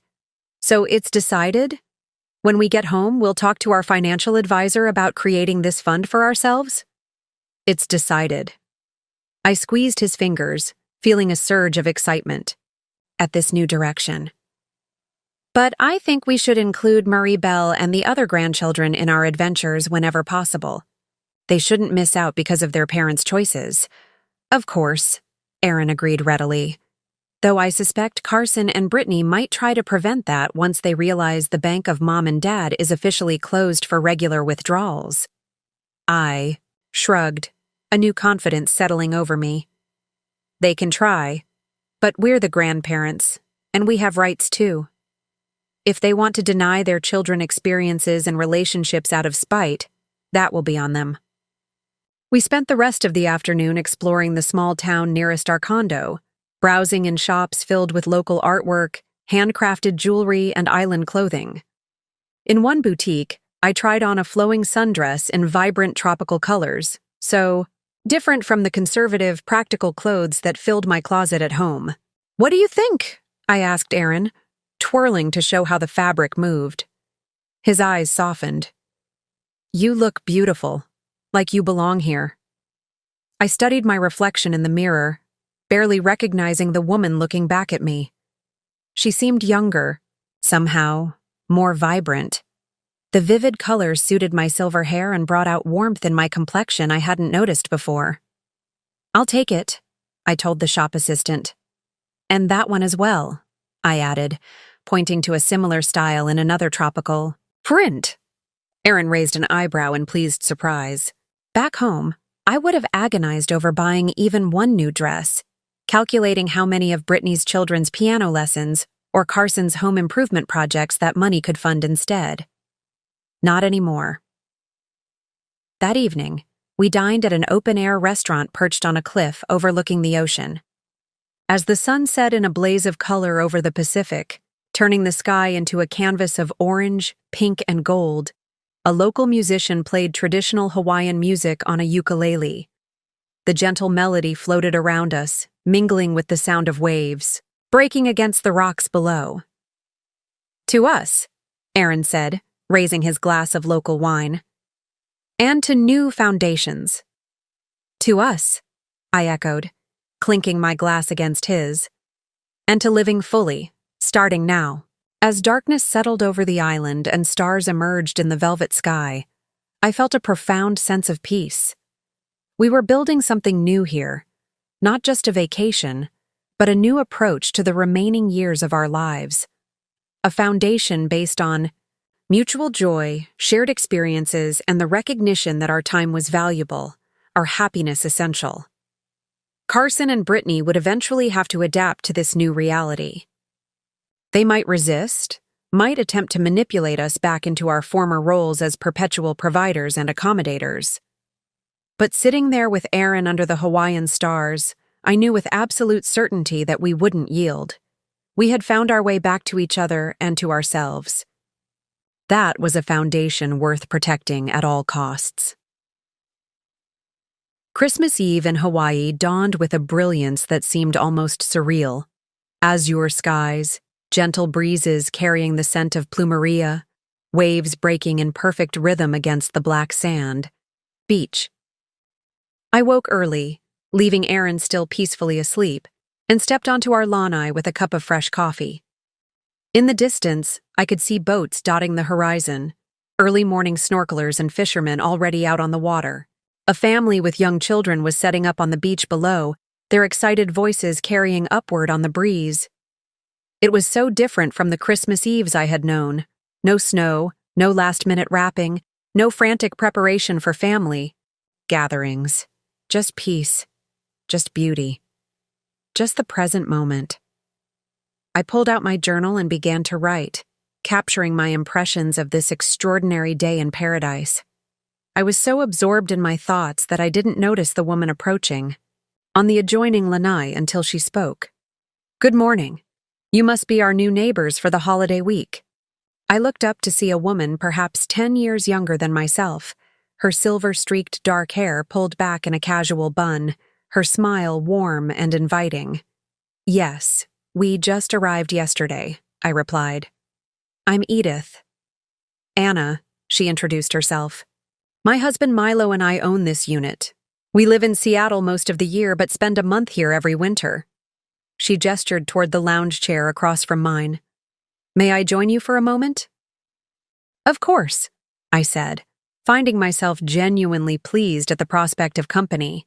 Back home, I might have felt obligated to make conversation with a neighbor, but here, it felt like a natural extension of the day's beauty. Anna settled into the chair, her own coffee mug in hand. "First time in Hawaii?" "Yes. It's been a dream of mine for decades, actually." "And you chose Christmas week for your first visit," she observed. "That's unusual for first-timers. Most people avoid the holiday rush." Something in her tone, not judgmental, just curious, made me feel comfortable sharing more. "We're actually here specifically because it's Christmas. It's our first holiday away from our children and grandchildren." Anna's eyebrows rose slightly. "By choice?" "Yes," I said, surprised by my own candor with this stranger. "Our son excluded us from the family Christmas this year in favor of his in-laws. Instead of sitting home alone feeling sorry for ourselves, we decided to finally take the trip we've been postponing for 40 years. Anna's expression was thoughtful. "That must have been a difficult decision." Surprisingly, it wasn't. Once, we realized how our children really see us, as financial resources and convenient babysitters, rather than as people with our own needs and dreams. The choice became very clear. She nodded slowly. "I understand more than you might think. Milo and I went through something similar with our daughter about 5 years ago." "Really?" I leaned forward, suddenly eager to hear about someone else's experience with adult children and boundaries. "She expected us to retire early to provide full-time childcare for her kids while she pursued a demanding career," Anna explained. "When we said no, that we loved our grandchildren but also loved our careers and weren't ready to give them up, she accused us of being selfish and uncaring." "That sounds familiar," I murmured. "It was a painful time," Anna continued. "She didn't speak to us for months, but eventually she came around. Had to find other childcare arrangements, of course, but ultimately our relationship improved because the expectations became healthier." "That's encouraging to hear," I said. "Our situation is still very fresh. I'm not sure what we'll find when we go back home." "Whatever happens," Anna said with gentle firmness, "stand your ground. The relationship you build on honest boundaries will ultimately be stronger than one built on resentful compliance." Her words resonated deeply, articulating something I had felt but hadn't fully formed into thought. Before I could respond, the sliding door behind Anna opened, and a distinguished-looking man with salt-and-pepper hair appeared. "There you are," he said fondly to Anna. "I wondered where you'd disappeared to." "Milo, this is Edith, our neighbor. For the week," Anna introduced us. "She and her husband are experiencing their first Hawaiian Christmas." "Welcome to paradise," Milo said with a warm smile. "And Merry Christmas Eve." "Speaking of which," Anna said, turning back to me, "Milo and I are hosting a small gathering tonight on the beach. Just a few friends, some local food and music. We'd love for you and your husband to join us." The invitation was unexpected but immediately appealing. "That's very kind of you. I'll check with Aaron, but I think we'd enjoy that very much. Wonderful. Anna stood, moving back toward her own unit. Around 6 o'clock, just down on the beach. Very casual. Just bring yourselves. After they left, I sat for a while longer, reflecting on the conversation. There was something validating about hearing Anna's similar experience, about knowing we weren't alone in setting boundaries with adult children. It felt like an affirmation of the path we had chosen. When Aaron woke and joined me on the lanai, I told him about the invitation. A beach party on Christmas Eve? He said, his face lighting up. Sounds perfect. We spent the day exploring the island, driving along winding coastal roads, stopping at scenic overlooks to admire views that seemed like something from a travel magazine. At one black sand beach, larger and more dramatic than the one near our Encanto, we walked hand in hand along the shore, collecting a few small volcanic stones as mementos. This is what Christmas should feel like, Aaron said, as we watched sea turtles sun themselves on the warm sand. Peaceful, joyful, present. I nodded, understanding exactly what he meant. For so many years, our holidays had been exercises in stress management, cooking elaborate meals to everyone's specifications, navigating family tensions, trying to ensure perfect experiences for our children and grandchildren, while our own enjoyment became secondary. This was different. This was Christmas distilled to its essence: wonder, gratitude, love. That evening, we made our way down to the beach where Anna and Milo had set up a small gathering. Tiki torches illuminated a circle of beach chairs around a low table laden with local foods. A few other couples were already there, drinks in hand, laughter floating on the evening breeze. Edith, Aaron. You made it, Anna greeted us warmly, introducing us to the others, some fellow condo owners, some local friends they had made over years of visiting the island. To my surprise, conversation flowed easily. These strangers welcomed us as if we were old friends, sharing stories of their own holiday traditions, both conventional and unconventional. One couple had been spending Christmas in Hawaii for 20 years, ever since their children had moved abroad. Another pair were celebrating their retirement after 4 decades as schoolteachers. "How long are you staying on the island?" asked one woman, Marie, as she passed me a plate of fresh poke. "Until January 2nd, Aaron answered. "We wanted to experience New Year's here as well." "You must join us for the New Year's Day paddle then," Milo said enthusiastically. "We take outrigger canoes along the coast to greet the first sunrise of the year. It's become something of a tradition among our little group." "I've never been in an outrigger canoe," I admitted. "Is it difficult?" Marie laughed. "Not at all. The locals who guide us do all the real work. We just enjoy the ride and the spectacular views." "We'd love to join you," Aaron said, giving my hand a squeeze. "Wouldn't we, Edith?" I nodded, surprised at my own eagerness to try something so outside my usual comfort zone. Back home, I would have hesitated, worried about making a fool of myself or being the oldest person in the group. Here, those concerns seemed trivial compared to the opportunity for a new experience. As night fell completely, someone produced a ukulele, and the gathering turned musical.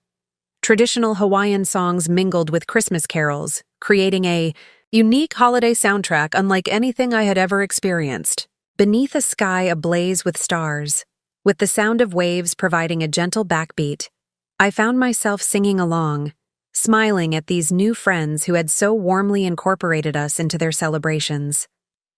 "Merry Christmas," Aaron whispered in my ear as midnight approached. "Merry Christmas," I whispered back, leaning against his shoulder. The merriest in a very long time. And it was true. Far from the snow and traditions of home, far from the complications of family dynamics and unfulfilled expectations, we had stumbled upon a different kind of Christmas. One filled with unexpected doorways to new friendships, new experiences, and new perspectives. As I looked around at the circle of fire-lit faces, I realized that this too was family of a sort. Not bound by blood or obligation, but by choice and genuine connection. And perhaps that was the most valuable discovery of all. That family could be found in unexpected places when we opened ourselves to the possibility. Christmas Day in Hawaii arrived with golden sunshine streaming through our bedroom windows. For a moment after waking, I experienced the familiar Christmas morning anticipation, that mixture of excitement and pressure that had accompanied holiday mornings for decades. Then I remembered where we were, and a different feeling washed over me, pure, uncomplicated joy. No need to rush downstairs to start breakfast for a house full of guests. No carefully choreographed gift opening to manage. No mediating between competing family factions or soothing hurt feelings over perceived gift inequities. Just Aaron and me, and a day entirely our own to shape. "Merry Christmas," Aaron murmured, rolling over to kiss me softly. "Merry Christmas," I replied, nestling against him for a moment before sitting up. "What should we do first on our Hawaiian Christmas?" He grinned, looking boyish despite his 72 years. "How about breakfast on the lanai, then a morning swim at our black sand beach?" Perfect. We moved through the morning at a leisurely pace, savoring fresh tropical fruits and Kona coffee on our oceanfront lanai. I wore one of my new sundresses, a flowing garment in shades of turquoise and coral that would have seemed impractically bright back home, but felt entirely right here in paradise. "You look different," Aaron observed as we walked hand in hand toward the beach. "Not just the dress, though that's lovely. There's something else." I considered this as we found a perfect spot under a palm tree and spread our beach towels. "I feel different," I admitted. "Lighter. More myself, somehow." "I know exactly what you mean," Aaron said, settling beside me on the warm black sand. "It's like we've been playing roles for so long that we forgot who we were beneath them. Mother, father, grandparents, financial supporters, babysitters, those roles became our entire identities. And now we're remembering there's more to us than that," I finished for him. "That we're still Edith and Aaron, two people who love adventure and beauty and new experiences. Two people who are actually quite fun when not weighed down by everyone else's expectations," he added with a wink. After our swim, we returned to the condo to shower and change for our Christmas lunch reservation. We'd booked a table at an elegant oceanfront restaurant that offered a traditional Christmas feast with a Hawaiian twist: roast turkey, accompanied by tropical fruits, local vegetables, and island-inspired desserts. I chose my second new sundress for the occasion, a deep crimson with delicate white floral patterns that somehow managed to feel both festive for Christmas and perfect for the tropical setting. Aaron whistled appreciatively when I emerged from the bedroom. "You are the most beautiful woman on this island," he declared, taking my hand and twirling me in a playful circle. I laughed, feeling a blush rise to my cheeks. When was the last time he had looked at me that way? When was the last time I had given him reason to? At the restaurant, we were seated at a prime table overlooking the ocean. The dining room was tastefully decorated for Christmas, with tropical flowers arranged alongside more traditional holiday greenery. A pianist played Christmas carols with gentle island rhythms, and the staff greeted each guest with warm Mele Kalikimaka wishes. "This is nothing like any Christmas we've ever had," I said as our champagne was poured. "And yet it feels more like Christmas should feel than any holiday in recent memory," Aaron replied. He was right. Despite the absence of snow and stockings, and grandchildren tearing open presents, there was an authenticity to this celebration that had been missing from our holidays for years. We were present, truly present with each other, not distracted by hosting duties or family tensions or the thousand small stresses that had come to define the season. As we savored our meal, Aaron raised his glass. "A toast," he said, "to Edith Reynolds, who had the courage to break free from expectations and reclaim her joy. I've always loved you, but I think I'm falling in love with this version of you all over again." His words brought unexpected tears to my eyes. "And to Aaron Reynolds," I countered, raising my own glass. Who has been my partner in everything for nearly 50 years, and who still surprises me with his sense of adventure and his willingness to start a new chapter even at 72. After lunch, we took a drive along the coast, stopping at a small botanical garden that specialized in native Hawaiian plants. As we wandered the peaceful pathways, I found myself drawn to the vibrant colors and unusual shapes of flowers I'd never seen before. "Look at how these have adapted to thrive in volcanic soil," said a voice behind us. I turned to find a woman perhaps a few years older than myself, wearing a volunteer badge and a wide-brimmed hat. "These plants have evolved to flourish in conditions that would kill most mainland species." "That's remarkable," I said, examining the delicate blooms emerging from what looked like barren black rock. "Nature's great at reinvention," the woman, her badge identified her as Dorothy, continued. "These plants don't waste energy wishing for different circumstances. They just figure out how to bloom where they're planted, so to speak." Her words struck me as profoundly meaningful, though I knew she was simply sharing botanical information. How much of my life had I spent wishing for different circumstances instead of adapting and thriving within the reality I had? "Are you visiting for the holidays?" Dorothy asked. "Yes, our first Hawaiian Christmas," Aaron replied. "A big change from our usual family gatherings back home." "Sometimes change is exactly what we need," Dorothy said with a knowing smile. "I came here for a 2-week vacation 30 years ago and never left. Best decision I ever made." "You just stayed?" I asked, intrigued by this glimpse into a life so different from my carefully planned existence. "Packed up my mainland life, sold most of what I owned, and started fresh at 53, she confirmed. "My children thought I'd lost my mind. Now they love having a mom with a guest room in paradise." We chatted with Dorothy for nearly an hour as she showed us through the garden, pointing out her favorite specimens and sharing stories of her reinvented island life. By the time we said goodbye, I felt as though we'd made another new friend, something that rarely happened in our settled routine back home. "She's remarkable," I said as we walked back to our car. To just completely change her life like that, at 53. "We're doing something similar," Aaron pointed out. "Maybe not as dramatic as moving to Hawaii permanently, but we're definitely reinventing ourselves and our expectations for this chapter of life." I considered this as we drove back toward our condo, the late afternoon sun casting a golden glow over the landscape. He was right. While our Hawaii trip might have begun as a reaction to being excluded from Christmas festivities, it had evolved into something much more significant, a reclamation of self, a rediscovery of joy, a reinvention of how we defined family and celebration and purpose. That evening, we joined Anna and Milo for a sunset walk along the beach. As we strolled, Anna linked her arm through mine, creating an easy camaraderie that felt as though we'd known each other for years rather than days. "How was your Christmas?" she asked. "Wonderful," I replied honestly. "Different from any we've ever experienced, but wonderful in ways I hadn't anticipated." "Holidays have a way of becoming performance art in families," Anna observed. "So much pressure to maintain traditions, meet expectations, create perfect memories. Sometimes we forget to actually enjoy the day ourselves." "Exactly," I exclaimed, grateful for her understanding.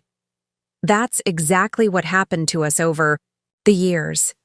The holidays became about making sure everyone else was happy, everyone else's preferences were accommodated.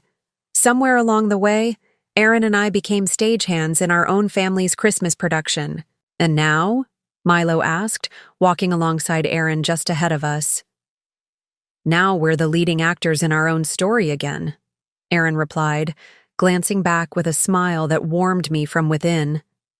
As darkness fell and stars emerged above the Pacific, we shared a simple dinner of leftovers from the Christmas feast, eaten on our lanai with the sound of waves providing perfect accompaniment. No elaborate table settings, no tension-filled conversations, no checking of watches to coordinate with other family commitments. Later, as we prepared for bed, I caught sight of myself in the bathroom mirror and paused, studying the woman reflected. There. She looked relaxed, her face free of the worry lines that had become so familiar. Her posture was straight, confident, undiminished by others' perceptions or expectations. This, I realized, was not just a vacation version of myself. This was who I truly was, who I had always been beneath the layers of accommodation and compromise I'd wrapped around my authentic self. This was Edith Reynolds, not just mother of Carson and Brittany, not just grandmother to their children, not just Aaron's wife, but a woman in her own right, with dreams and desires and a capacity for joy that had lain dormant for too long. Like her, I whispered to my reflection. I think I'll keep her, even when we go home. The days after Christmas passed in a blissful rhythm of beach mornings, island explorations, and evenings spent with our new friends. We snorkeled with tropical fish, hiked to a small waterfall hidden in dense rainforest, and even took a helicopter tour over active volcanic areas, the glowing lava flows at sunset creating a spectacle unlike anything we'd ever witnessed. Throughout it all, my phone remained off. Aaron checked his messages briefly each evening, just enough to confirm there were no true emergencies requiring our attention. But otherwise, we existed in a bubble of contentment, far removed from the family drama we'd left behind. Until December 29th, when reality intruded in a way we couldn't ignore. We had just returned from a morning catamaran cruise along the coast when the concierge at our condo complex approached us in the lobby. Mr. and Mrs. Reynolds, there's a gentleman asking for you at the front desk. He says he's your son. Aaron and I exchanged startled glances. Our son? Carson is here? In Hawaii? The concierge nodded. He arrived about 20 minutes ago. Seems quite determined to see you. My heart began pounding, a mixture of emotions washing over me. Surprise, confusion, a flicker of alarm, and something else I couldn't immediately identify. I looked at Aaron, silently asking what he wanted to do. We'll see him, Aaron decided after a moment. Please tell him we'll meet him on the Common Lanai in 10 minutes. As we took the elevator to our floor, I tried to process this development.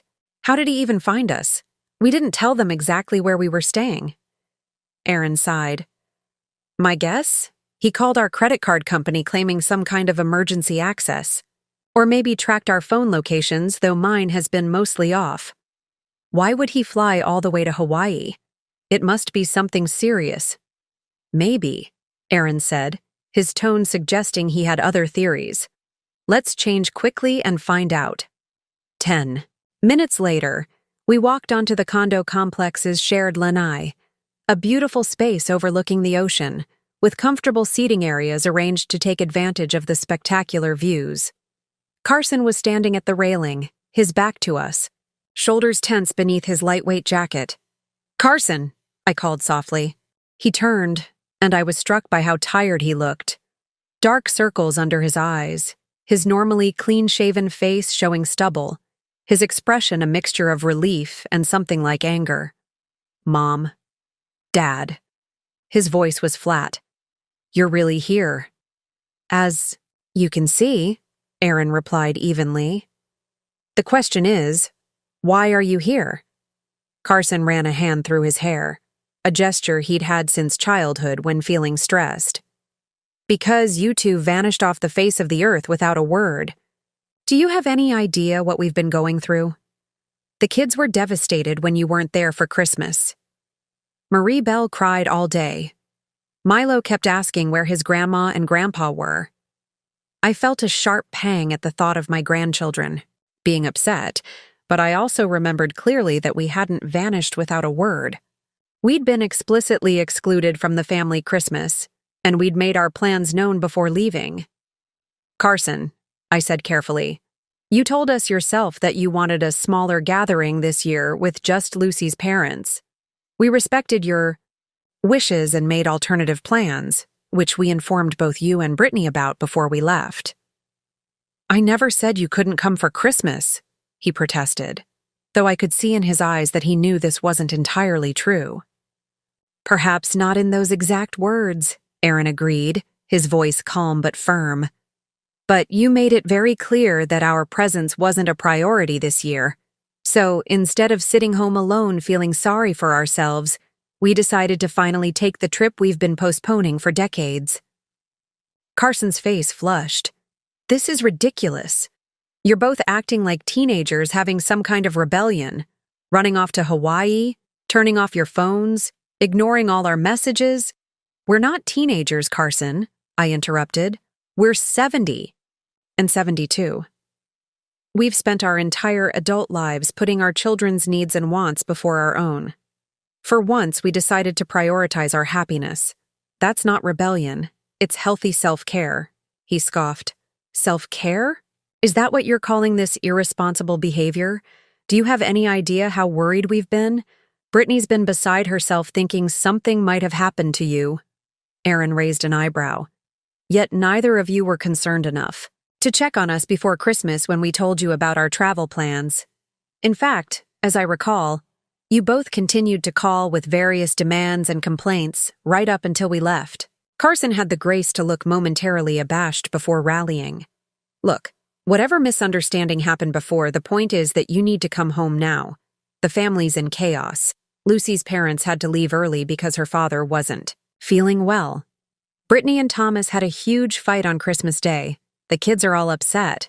Everything's falling apart, and it's because you two decided to abandon your family during the holidays. I felt a flicker of irritation at his attempt to place the blame for the family's dysfunction on our shoulders. Carson, I'm sorry your Christmas didn't go as planned, but Aaron and I are not responsible for the tensions between Brittany and Thomas, or for Lucy's father's health, or for any other family problems that would have occurred whether we were present or not. But you could help fix things if you came home now, he insisted. The kids need stability. They need their grandparents. The same grandparents you told Milo were too old for fun? I asked quietly. Carson flinched. I never— Yes, you did, Aaron cut in. Milo repeated it to us directly, along with the comments you made after Thanksgiving about how much easier Christmas would be without having to manage our expectations this year. Carson's face drained of color. Who told you that? Does it matter? I asked. What matters is that it was said, and it was meant, and it's part of a pattern of dismissing and devaluing us that has been going on for years. A tense silence fell between us. In the background, waves crashed against the shore, and distant laughter from beachgoers floated up on the breeze, a surreal counterpoint to the family confrontation unfolding on the lanai. Finally, Carson spoke. Again, his voice lower, more controlled. I admit I may have said some things I didn't mean. We all do that sometimes. But isn't forgiveness part of being a family? Can't we move past this? Forgiveness requires acknowledgement and change, Aaron replied. Not just smoothing things over to return to the status quo where your mother and I exist primarily to serve your convenience. Carson's eyes narrowed. Is that what this is really about? You feel underappreciated? Fine, I apologize. We appreciate everything you do for us. Now can we please focus on what's important? Getting. You both home where you belong? I shook my head, both at his dismissive apology and at his continued assumption that we should drop everything and rush back at his command. Carson, we're not going anywhere. Our trip doesn't end until January 2nd, and we intend to stay for every moment of it. You can't be serious. His voice rose slightly. You'd choose a vacation over your family's needs? We're choosing to honor our commitments to ourselves, I corrected him. Something we should have done years ago. Carson's expression hardened. This isn't like you, Mom. Either of you.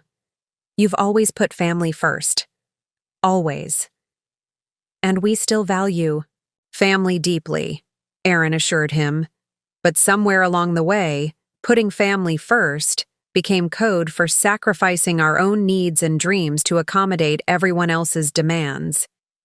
That's not healthy for anyone. Not for us.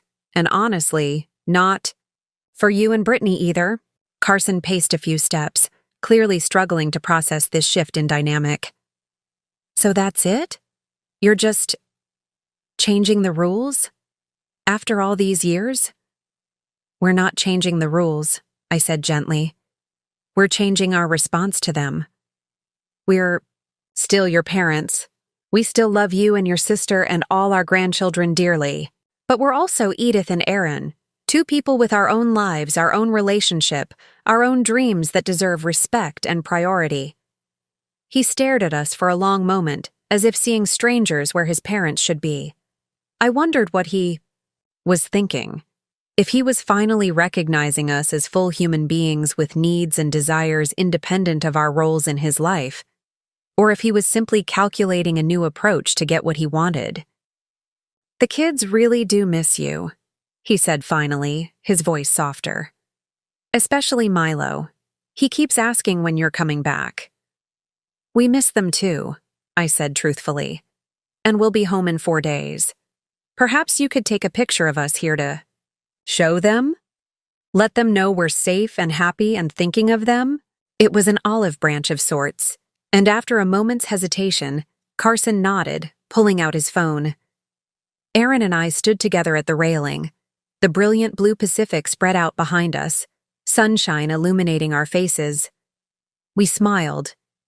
Genuine smiles. Not the strained expressions we'd worn in so many family photos over the years, where we'd been trying to keep the peace or accommodate everyone's preferences. Got it, Carson said, looking at the result. You both look different, younger somehow. We feel younger, Aaron admitted. Lighter, happier. A complicated expression crossed Carson's face. Confusion, perhaps a flicker of recognition, or even envy. I should get back to the airport, he said abruptly. I booked a return flight for this evening, assuming you'd be coming with me. I'm sorry you made that assumption, I said, meaning it. Despite everything, he was still my son, and I didn't enjoy seeing him disappointed or having wasted time and money on a fruitless mission. He nodded stiffly, then turned to leave. At the last moment, he paused and looked back. When you get home, things will be different, won't they? Between all of us. It wasn't really a question, but I answered anyway. Yes, Carson, things will be different. Better, I hope, in the long run. More honest, more balanced, but definitely different. He nodded again, and then he was gone, walking away without another word, his shoulders slightly bent as if carrying an unexpected burden. Aaron and I remained at the railing, watching until he disappeared from view. Then Aaron slipped his arm around my waist, pulling me gently against him. You okay? He asked quietly. I considered the question seriously before answering. Yes, I said finally. Sad that it had to come to this, but glad we held our ground. It was the right thing to do. It was, he agreed. For everyone, though Carson may not see that yet.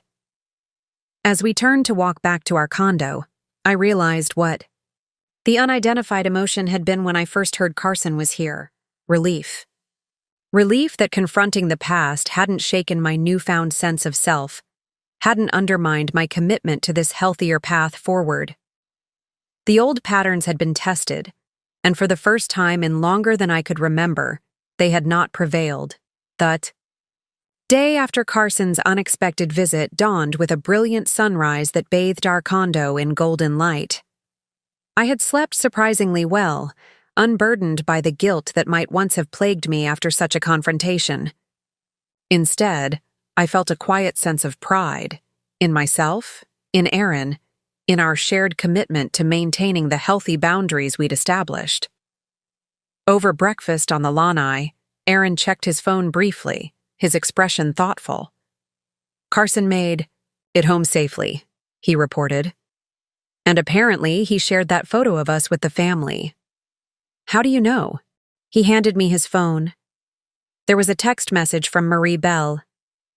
Grandpa, you and Grandma look so happy in Hawaii. Dad showed us the picture. The beach behind you is beautiful. Can you bring me a seashell when you come home? The simple, sweet message brought tears to my eyes. She's not angry with us for missing Christmas. Children are often more adaptable than adults give them credit for, Erin observed, and more perceptive. She can see we're happy, and that matters to her. I nodded, handing the phone back. Are there messages from Brittany or Carson? Several, he admitted. But nothing that requires our immediate attention. I'll respond to Marie Belle, and the rest can wait until we're ready. He typed a quick, affectionate reply to our granddaughter, promising not just a seashell, but several interesting treasures from the island. Then he set the phone aside, signaling that our focus would remain on our Hawaiian experience, not on managing family dynamics from afar. We spent the morning snorkeling at a nearby cove that Milo had recommended, marveling at the colorful fish and intricate coral formations beneath the clear turquoise water. In the afternoon, we joined Anna and Dorothy for a pottery workshop at a local artist's studio, creating simple but meaningful souvenirs of our time on the island. Throughout the day, I found myself reflecting on Carson's visit and its implications. While part of me was saddened by the tension, a stronger part recognized this confrontation as necessary. A testing of the boundaries we'd established, a clarification of our new relationship dynamic. You're quiet today, Anna observed as we shaped clay between our fingers. Is it because of your son's visit? Milo mentioned he saw a young man who looked upset leaving your condo yesterday. Word traveled quickly in the small community we'd temporarily joined. Yes, I admitted. Carson flew all the way from home, expecting to convince us to return early. And you didn't, she stated, rather than asked. No, we didn't. I smoothed a rough edge on my pottery piece.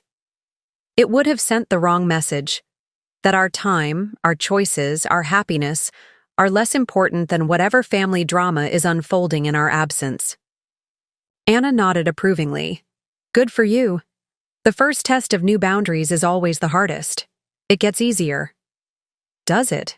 I asked, genuinely curious about her experience. Your daughter eventually accepted your boundaries, you said. She did, though not without some difficult moments along the way. Anna's hands worked steadily on her clay as she spoke. There were tears, accusations, even a few months of very limited contact. But eventually, she realized that our relationship was stronger and healthier with clear boundaries than it had been when everything was on her terms. I hope we reach that point with Carson and Brittany, I said softly. I don't want to lose my relationship with them or with my grandchildren. I just want it to be more balanced, more respectful. Keep holding steady, Anna advised.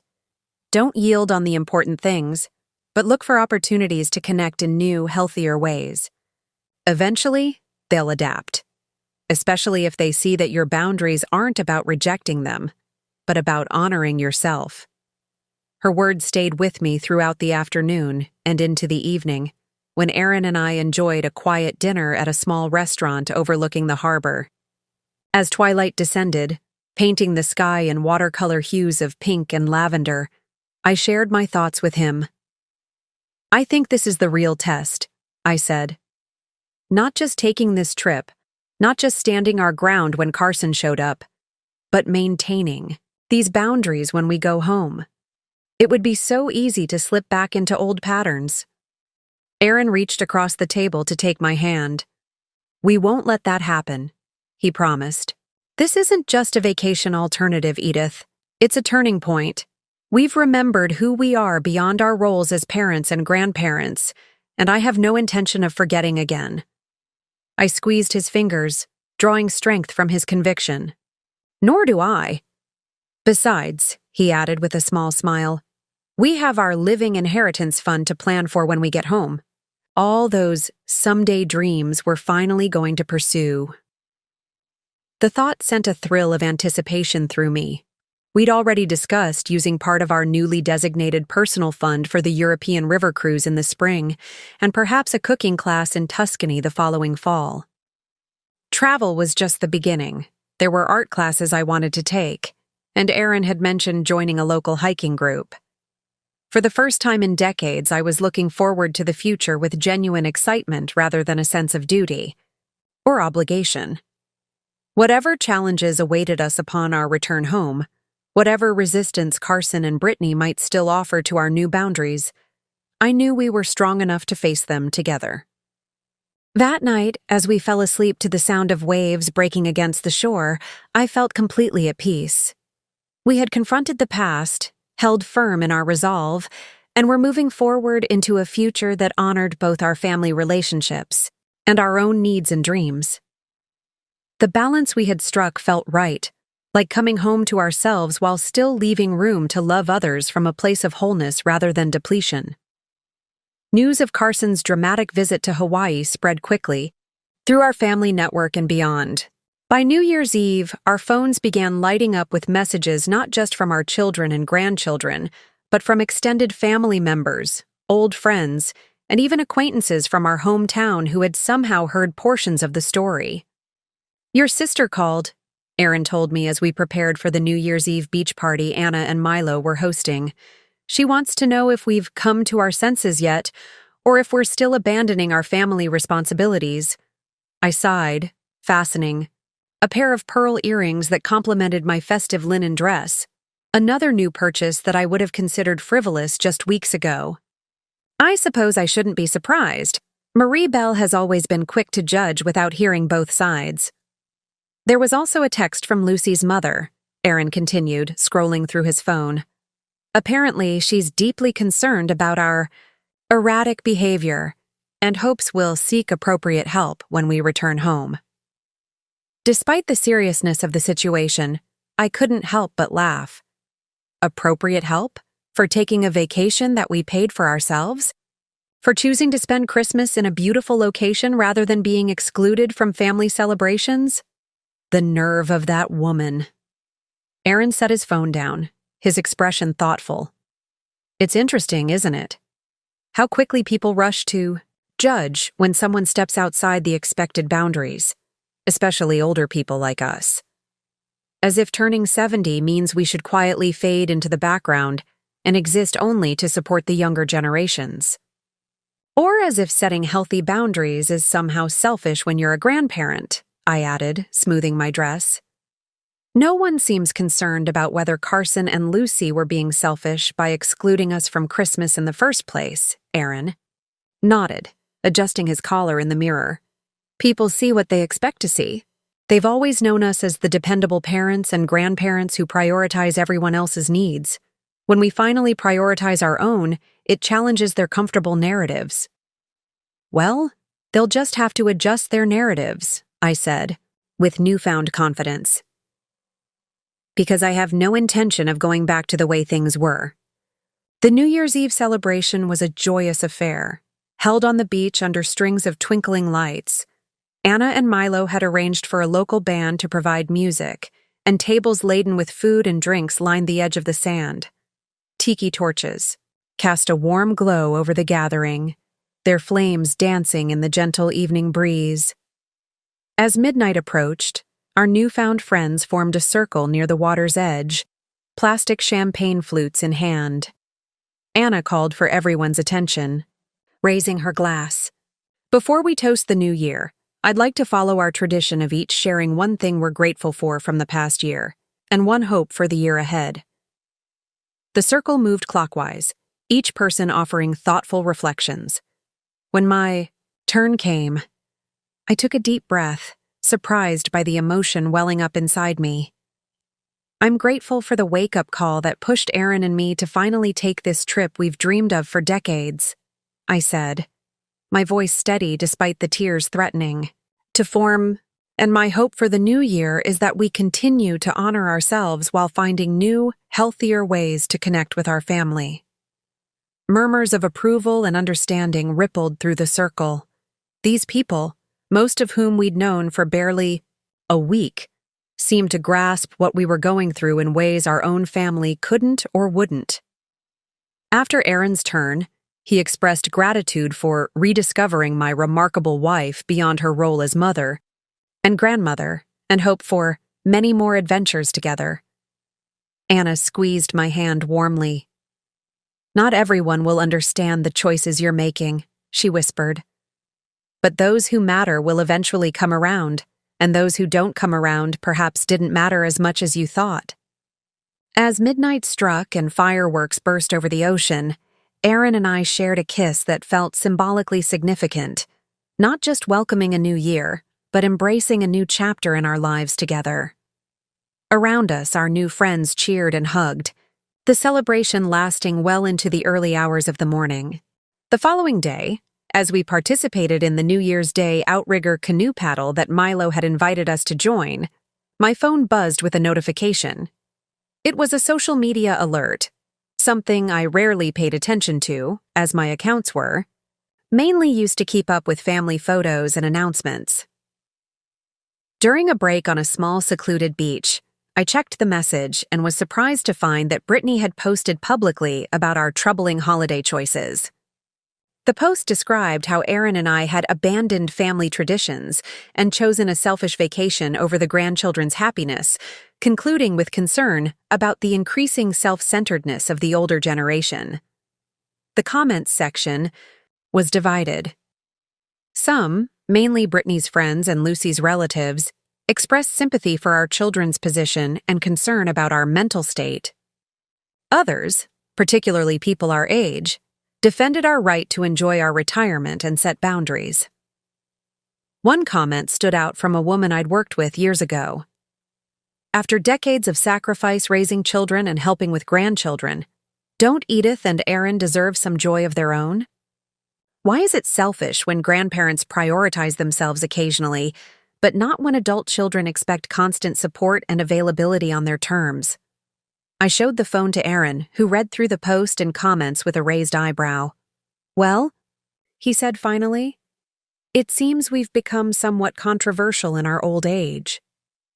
"Apparently so," I agreed, surprised to find I wasn't particularly upset by Brittany's public airing of family matters.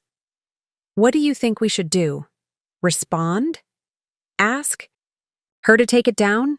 Aaron considered for a moment, then shook his head. "I think we should do absolutely nothing. We don't need to defend or explain our choices to the court of public opinion. We know why we're here and what we're doing. That's enough." I nodded, slipping the phone back into my bag. He was right.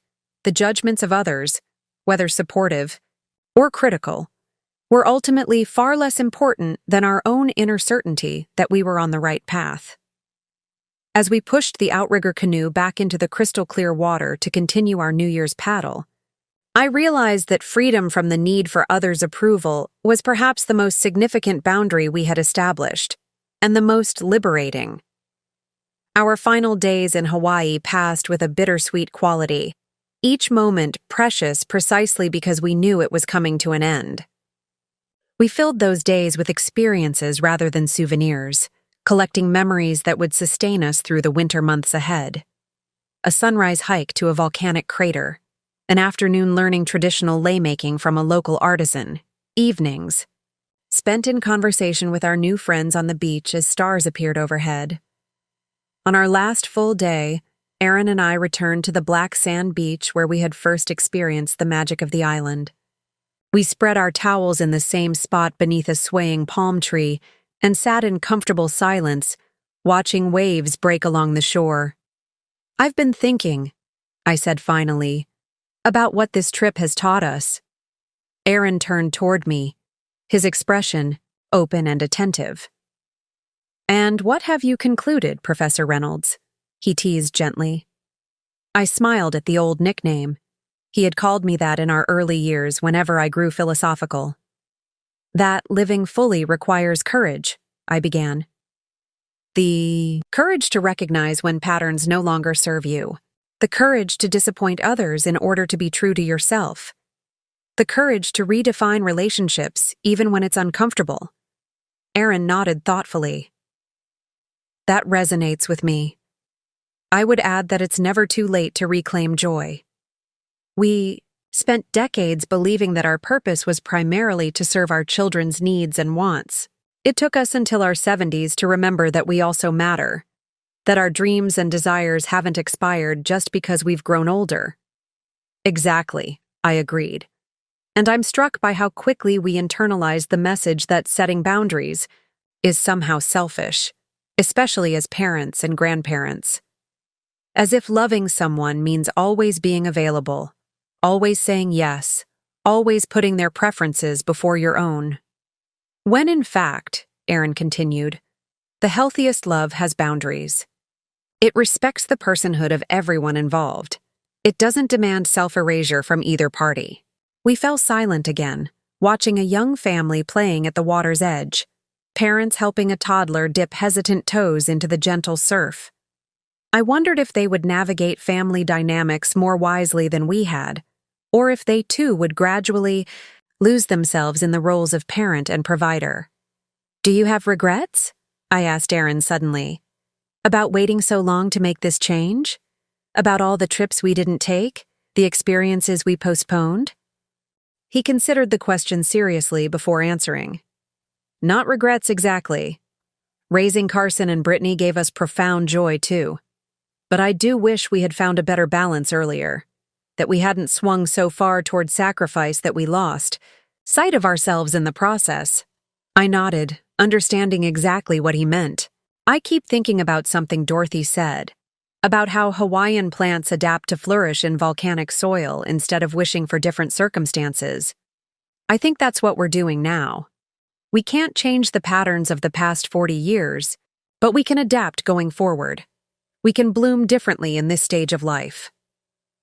I like that image, Aaron said, reaching for my hand. And I like who we're becoming in this volcanic soil stage of life. I like it very much. Later that afternoon, as we began the process of packing for our return flight the next day, I found myself handling each new item of clothing I had purchased. On the island, the flowing sundresses, the comfortable sandals, the colorful scarves, I realized I was not just packing physical items, but also tangible reminders of the woman I had rediscovered here. Confident, joyful, unapologetic about taking up space in the world. I'm bringing her home with me, I said aloud, carefully folding a turquoise dress into my suitcase. Bringing who home? Aaron asked, looking up from his own packing. This version of myself, I explained. The Edith who wears bright colors and tries new activities and says no when something doesn't feel right. The Edith who remembers that she exists beyond her roles as mother and grandmother. Aaron's expression softened. I'm very fond of that. Edith, he said. Always have been, even when she was hiding beneath cardigans in practical colors and saying yes to everyone's demands. I laughed, recognizing the gentle teasing for the love it was. And I'm bringing home the Aaron who plans adventures instead of just home repairs, who talks about European river cruises instead of how to help Carson with his latest renovation project. He's excited to be returning as well, Aaron assured me with a wink. Though perhaps not entirely looking forward to the family conversations awaiting us. That sobered me slightly. Despite the peace and clarity we had found in Hawaii, reality awaited us at home. Carson and Brittany's resistance to our new boundaries, the necessary but potentially difficult conversations about financial expectations, the renegotiation of our roles in the family dynamic. We'll face it together, I said, voicing the thought aloud. Just as we always have, Aaron agreed. But this time with a clearer sense of what we're protecting, not just our resources, but our right to joy in these golden years. That evening, we joined Anna, Milo, Dorothy, and the others for a farewell dinner at a restaurant overlooking the harbor. Under a canopy of stars, with tiki torches illuminating the faces of these new friends who had welcomed us so warmly, we shared stories and laughter, exchanged contact information, and promised to stay in touch. You must come back next Christmas, Anna insisted, embracing me warmly. Make it a new tradition, one that celebrates your independence rather than reinforcing old obligations. We'd like that very much, I replied, surprised by how immediately appealing the idea was, not as a permanent abandonment of family holidays, but as an alternating rhythm, some years with the family on their terms, some years on our own, pursuing what brought us joy. As I looked around the table at these people, who had entered our lives so briefly yet meaningfully, I realized another truth. Family wasn't defined solely by blood or legal ties. Family could be found in unexpected places, created through genuine connection rather than obligation. These people had seen and appreciated us as full human beings, not just as convenient grandparents or financial resources, and that recognition had been profoundly healing. "Whatever happens when you get home," Dorothy said as we prepared to leave, "remember what you learned here. Not just about Hawaii, but about yourselves." "We will," Aaron promised, his arm steady around my waist. Some lessons are too important to forget.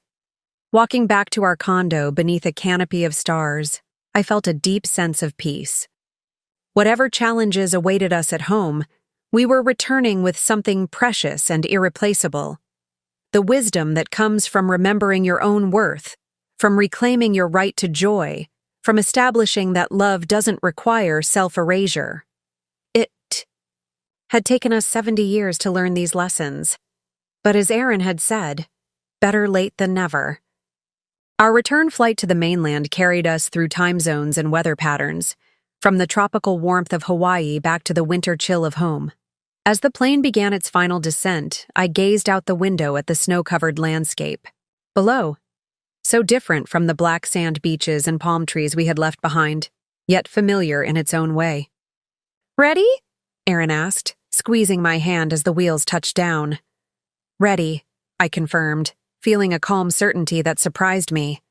The house was exactly as we had left it, quiet, undecorated, slightly chilly until Aaron adjusted the thermostat. Yet it felt different somehow, as if the space itself recognized that its occupants had changed.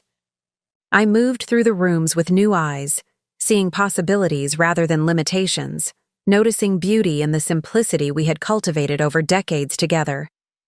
We had deliberately scheduled our return for early afternoon, giving ourselves time to settle in before any family interactions.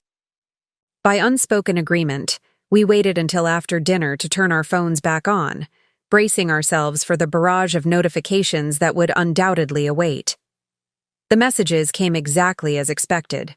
Concerned texts from Brittany, demanding ones from Carson, confused questions from the grandchildren, unsolicited opinions from extended family members. We read through them together, not responding immediately, but discussing how we wanted to proceed. "I think we should invite them all over this weekend," I suggested.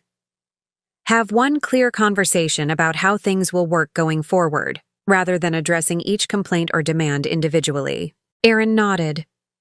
"A family meeting of sorts, setting expectations without apology or defensiveness." Exactly. I composed a simple message to both Carson and Brittany, inviting them and their families for Sunday lunch, mentioning that we had returned safely and looked forward to seeing everyone and sharing tales from our trip. With that task completed, I made myself a cup of tea and joined Aaron in the living room, where he had started a fire in the fireplace. The warmth and flickering light created a cozy atmosphere against the winter night outside our windows. "You know," I said, settling beside him on the sofa. "I've been wondering if we should redecorate a bit. Nothing dramatic, but perhaps some brighter colors, some artwork that reflects this new chapter."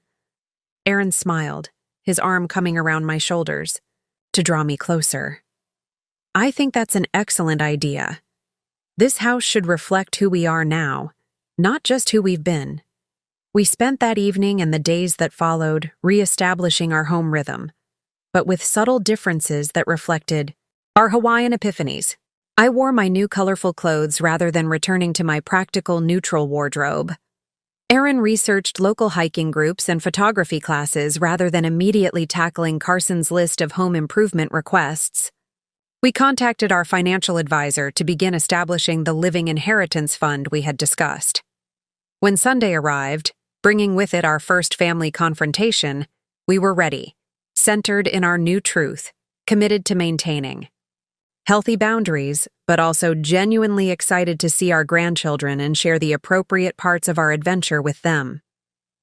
As the doorbell rang, Aaron and I exchanged a look of perfect understanding. This wasn't the end of our family relationships, far from it. But it was the beginning of a new normal, one where love and connection existed alongside respect for our autonomy and recognition of our worth beyond our familial roles. "Here we go," Aaron said, moving to answer the door. I followed, stepping confidently into our new reality, ready to demonstrate through words and actions the most valuable lesson Hawaii had taught us: that at any age, it's possible to reclaim your joy, redefine your boundaries, and remember that you are more than the roles you play in others' lives. The door opened to reveal our family waiting on the porch, their expressions a mixture of concern, confusion, and curiosity. Behind them, the winter sun broke through the clouds, illuminating everything with unexpected brilliance. It felt like a promise, of challenges certainly, but also of a future rich with possibility, authenticity, and joy. Up next, you've got 2 more standout stories right on your screen. If this one hit the mark, you won't want to pass these up. Just click and check them out. And don't forget to subscribe and turn on the notification bell so you don't miss any upload from us.